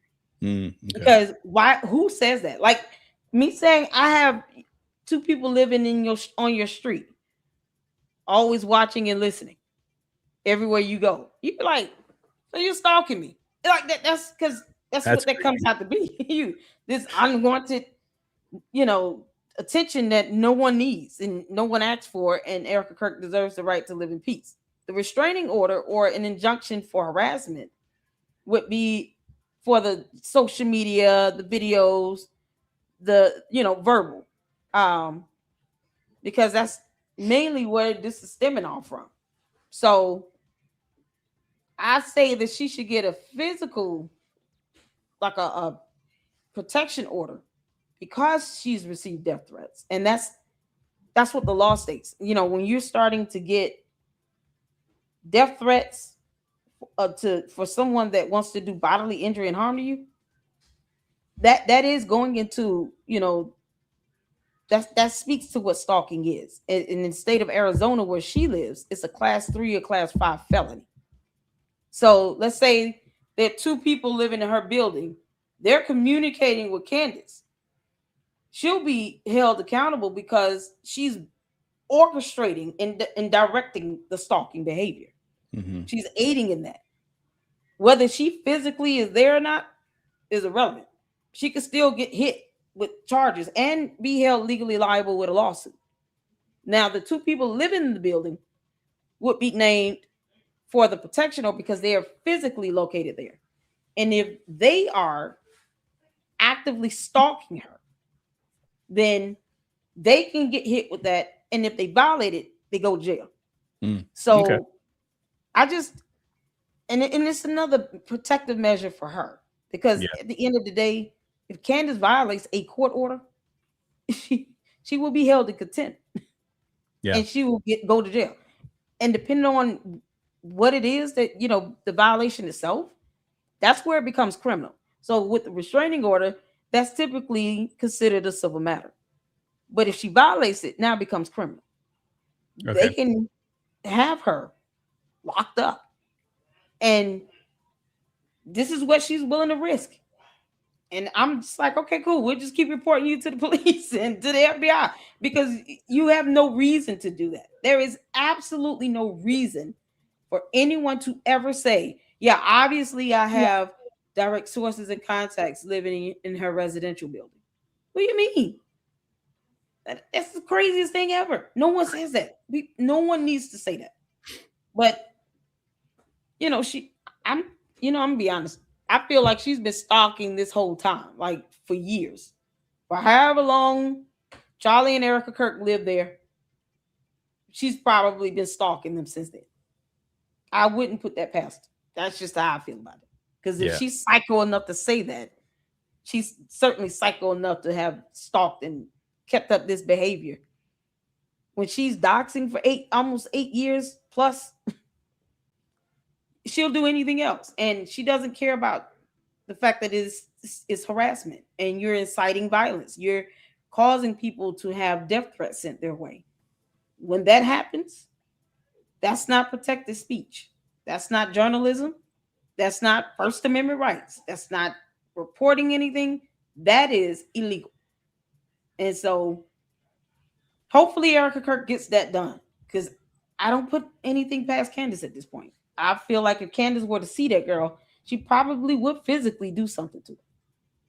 She's kind of like at least in the social media space, I think she feels kind of like a cornered pit bull, and what's it going to do? It's going to bite.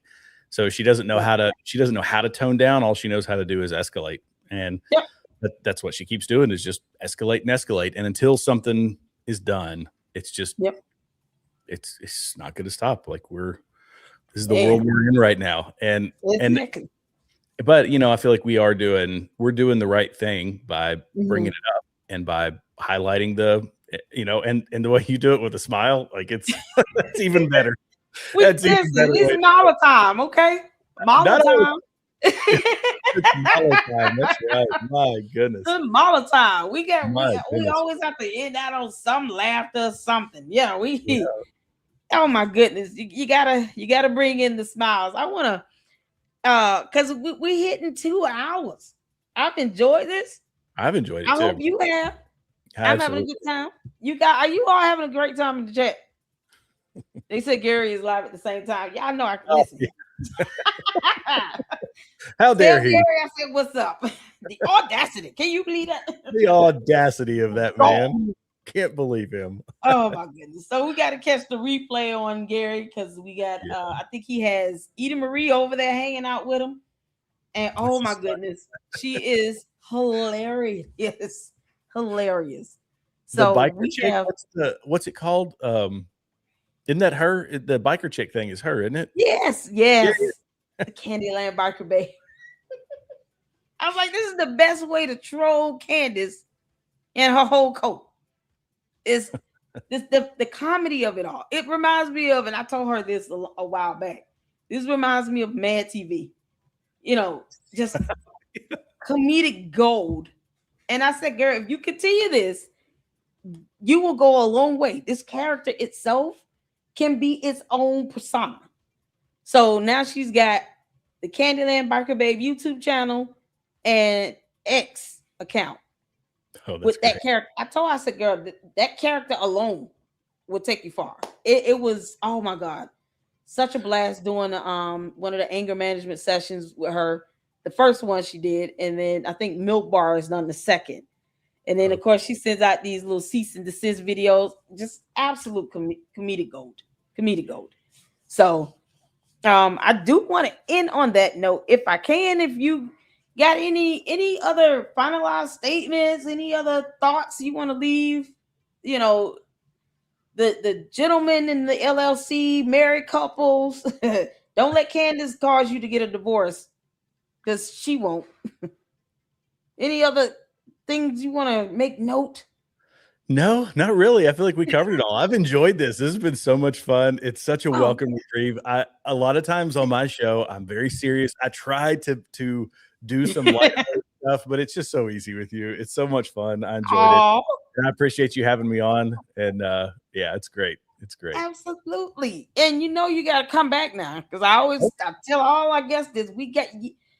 Don't be scared to come back. Come hang out with us. Hop in. Chat out with us. Saturday, we're going to have Nick Brooks. Tomorrow, we're going to be with The Whole Truth. He's an attorney. Oh, I actually have I've talked to him some, because on that same day that I was hosting Gary's show, he came on. He'd been on the day before, and he came on to help me answer some questions.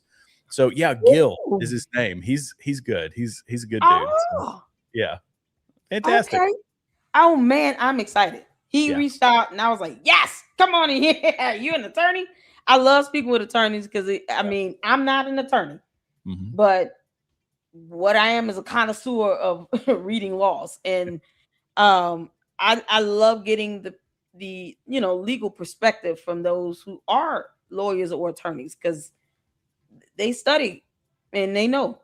And tomorrow we'll be able to ask about a couple scenarios regarding the possibility of Erica Kirk's lawsuit, TPUSA, if they sue, what the outcomes could be for the lawsuits that are already out there, the Brigitte Macron and Brian Harper lawsuit. I think Brian Harper could literally get just a settlement offer, hands down. It wouldn't be hard for him. They're trying to present the argument that, well, he's a public figure and he needs to prove malice intent, which he can still do. But they're trying to make it seem like he thrust himself into the spotlight when he went on Sean Ryan's show. It's like, no, that's not how that works. He went on Sean Ryan's show to debunk Candace because his business was taking a hit and he was losing contracts, and which equals to money. That's called tort. So when you're interfering with someone's ability to make money and they have obligations financially, all because of defamation, you can be held legally liable. And that's what's happening. So the idea that he did that one show and all of a sudden he's a public figure, no, he's not. And you have people trying to board of cult members or something else, but what they do not do is read. And there are laws that kind of outline for the court what is defined to be, legally defined to be a public figure. Going out just to correct the record, because now you're being forced to have to defend yourself based on Tennessee's state law, is not a public figure. This is a man who has a business trying to save his business. That's simply, he was friends with Charlie Kirk. And it's like he's already catching it. He looked like he felt guilty. He did the Sean Ryan interview and he cried. And I mean, it was very real and very personal for him. And he was Charlie's bodyguard or security detail for 7-8 good years? Yeah, something like that. Of course, you want to grow a kinship in a relationship with that person. But to castrate them and to make him feel like, he's inadequate when he knows what he's going through. And that loss, it hurts on many levels for him. Well, but and just going because, out here and defaming him doesn't make it better. Yeah, and just because it's easy for Candace Owens to betray somebody doesn't mean that normal people, it's easy for them too. I think that's why she can envision some sort of betrayal, because in her mind it would be fairly easy. The average person, like Mr. Harpole, it is not, because he developed a relationship. You don't just turn on somebody and do something like that. It's not that simple. For her it is, for him it's not. Right. And so that was his main goal when he went on that show was, okay, I feel like I have to address some of this nonsense and buffoonery because it's hurting on many levels and it's completely false, provably false. And so that's something we're all waiting for Erica Kirk to drop a federal lawsuit as well, but the attorneys can give great insight on, the outcome based on just other cases similar to that. And that's kind of like the go-to. You want to know how law is interpreted? You turn to case law. You look at what precedents is set, and how, let's say, cyber harassment, and that law is interpreted and enforced in other cases. So when they're out here talking, they are so mad on X. They're sitting here throwing a tantrum about, no, this is freedom of speech and this is blah, blah, blah. It was not. Nope. Yeah. There's case law and Supreme Court rulings that have already defined and interpreted what cyber harassment is versus First Amendment rights, protection of freedom of speech and the public, the right, freedom of press with the media, and what our standards should be and what our restrictions should be. We should not be breaking laws to talk about anything. It's not necessary. Yeah. So if we can't avoid doxing someone to talk about someone's testimony, then what are we doing? Candace she said herself she doesn't care about the investigation. She already said that months back. She said, I do not care about the case in Utah.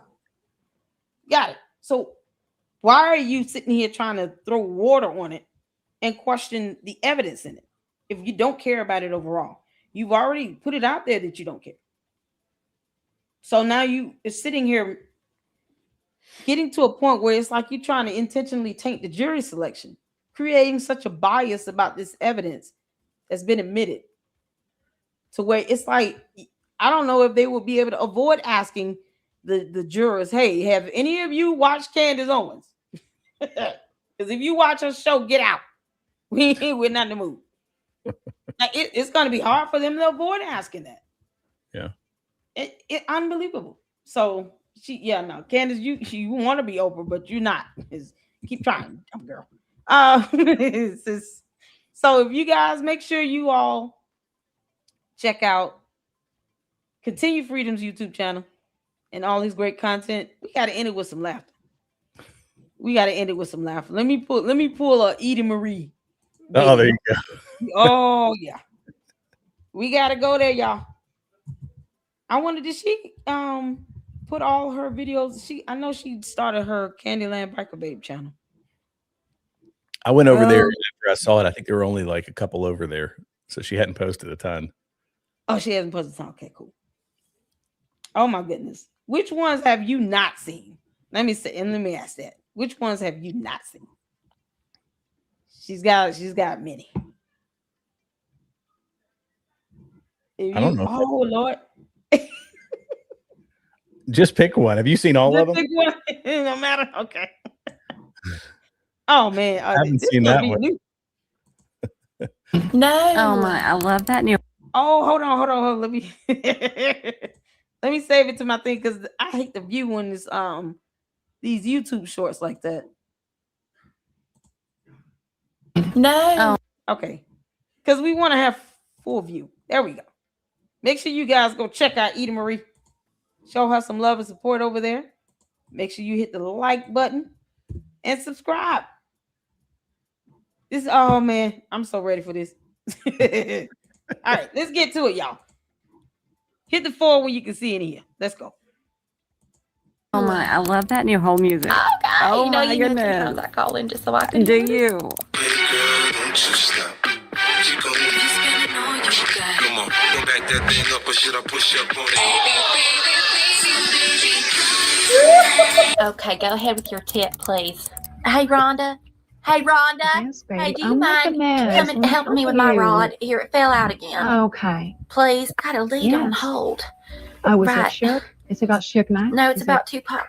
Thank you, baby. Thank you. Let's try the new titanium rods. They're a lot sturdy. Oh. All right, honey. Bye. Bye. Make sure you put some ice on that. Next time I'll send out a memo that I'll be wearing this top. Stay strong. That will certainly do. No. Oh my, I love that new whole music. Oh God. Oh my goodness. Sometimes I call in just so I can. Do you? Girl, don't you stop. Come on, go back that thing up, or should I push up on it? Okay, go ahead with your tip, please. My God. Hey, Rhonda. Yes, baby. Hey, do you mind coming to help me with my rod? Here, it fell out again. Okay. Please, I got a lead on hold. Oh, was it shook? Is it got shook now? No, it's about Tupac. Thank you, baby. Thank you. Let's try the new titanium rods. They're a lot sturdy. Oh. All right, honey. Bye. Bye. Make sure you put some ice on that. Next time I'll send out a memo that I'll be wearing this top. Stay strong. If you don't believe that all roads, Yeah, shout out to the story, Mike. You can't make this. Wow. That's really funny. Oh my God. Yeah, I know I'm gonna see that 6 more times before I go to bed. Oh, that's funny. Oh my God. I said, girl, you are a genius. I don't know if you know what you've stumbled across. Oh God, my goodness, but you might want to keep at it with Candyland Biker Babe 7000. I told y'all, I said, man, that's a whole character. It is. That's a good one. I like it. Well, I'll take you to the hold. Huh? What'd you say? I got a tip on hold. Oh, is it about Suge Knight? No, it's about Tupac.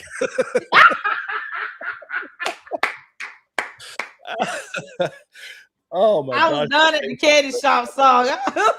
That's funny.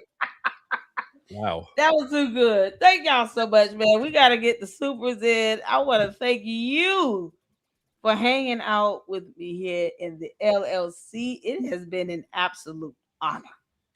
And anytime you want to come join us, hang out with us, by all means. And if you want, the video so you can do clips or whatever, feel free. I always tell people, take my videos and do whatever you need to do. Get your point across. Right. So shout out to all of you all as well. What are these gifts? What's these gems? What does that mean? I have not seen that. You seen it? I haven't either. No, I have no idea what that is. What does the gems mean, y'all? Thank you, Gold Coin. Adrian sent 350 gems. Finger heart. What? Can someone explain the gems? Oh, wow. This is 1,000 gems. Corgi, thank you. Susie, I appreciate. I don't know what these gems mean, y'all. Juju with 30 gems. Flower. Listen, thank y'all so much. 2 gems, 100. Megan, how you doing, Megan? Y'all shout out to the mods. Mods are amazing. I have the best mods on YouTube. I appreciate all of them. Yeah, Megan's great. She's over on my channel too. Oh, Megan, shout out to you, Megan. Clap and seal 250 gems. I don't even know. Am I reading this right? 2 gems, silver star. Silver star, 2 gems from Adrian. What? Gems. Okay, Mindy says, here you go. This is x.com. Is that the did you get the photo of Candace looking like Jesus carrying a cross? Oh, no. That level of blasphemy. Oh my God. Was that over in, so that's over in the, it's on X. Yeah, I didn't get it. I didn't see it. At least I didn't get a tag. Mindy, do you think you can tag? It's just at continue freedom. Yeah. Okay. I have to scroll down and look for it. When I say I got tagged on a lot today. Oh, the cult is, the bots are so mad. It's so big mad. Oh, are there bots in here that are mad? Oh, the bots and the cult members are so bad. They don't like laws and stuff. Laws. Okay. Bless. I will have to scroll through it to find the photo and send it to you. Okay. Yep, I sure will, because this child. It boils your blood. Jeep Lady with 800 gems, turn it up. And Sal's with 10 gems, gold coin. Listen, thank you all so much. I have no idea what these gems are, but I appreciate it nonetheless. I have no idea. And I want to thank you all for praying for me, and I will continue to pray for all of you all. Let's pray that whatever happens financially needs to happen. If I have to get another job or this works out, let it happen in due time. So I appreciate all of you all and your support. Thank you so much for tuning in with us and for hanging out with us. Is there anything new or exciting you got coming up? Oh, me? No. Yeah. I'll be doing, let's see. I think I'm going to be on Gary's show tomorrow. Okay. Mindy, I see the Mindy tagged me on it. Okay.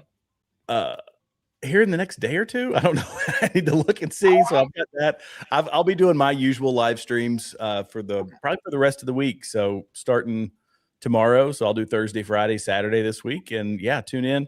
I wish I could give a specific time. I try to do it around 6 p.m., but it varies. So just go subscribe, hit the notification bell, and check. I tell everybody, check in on me every now and then because YouTube likes to not give out notifications.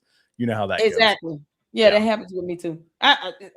It's so weird. So you guys make sure you have all notifications turned on. Drop down selection after you subscribe, then hit that bell, drop down, all notifications turned on, because YouTube will not always send you notifications. And that got me tripped up yesterday. I was like, I'm sorry, I had people wait for almost an hour. I was waiting on my own notification. I was like, oh man, that's so bad of me. I got to do better. But we are going to do better now. So I appreciate you all. Thank you so much for hanging out with us. You guys continue to keep your foot on Candace's neck. And that's it. You know, we all about safety here. Erica Kirk, please get a restraining order, protection order, whatever you need to do. Keep you and your family safe. You guys stay safe. You guys stay protected and prayed up. And until the next one, I will see you all later. You all have a good night. Deuces.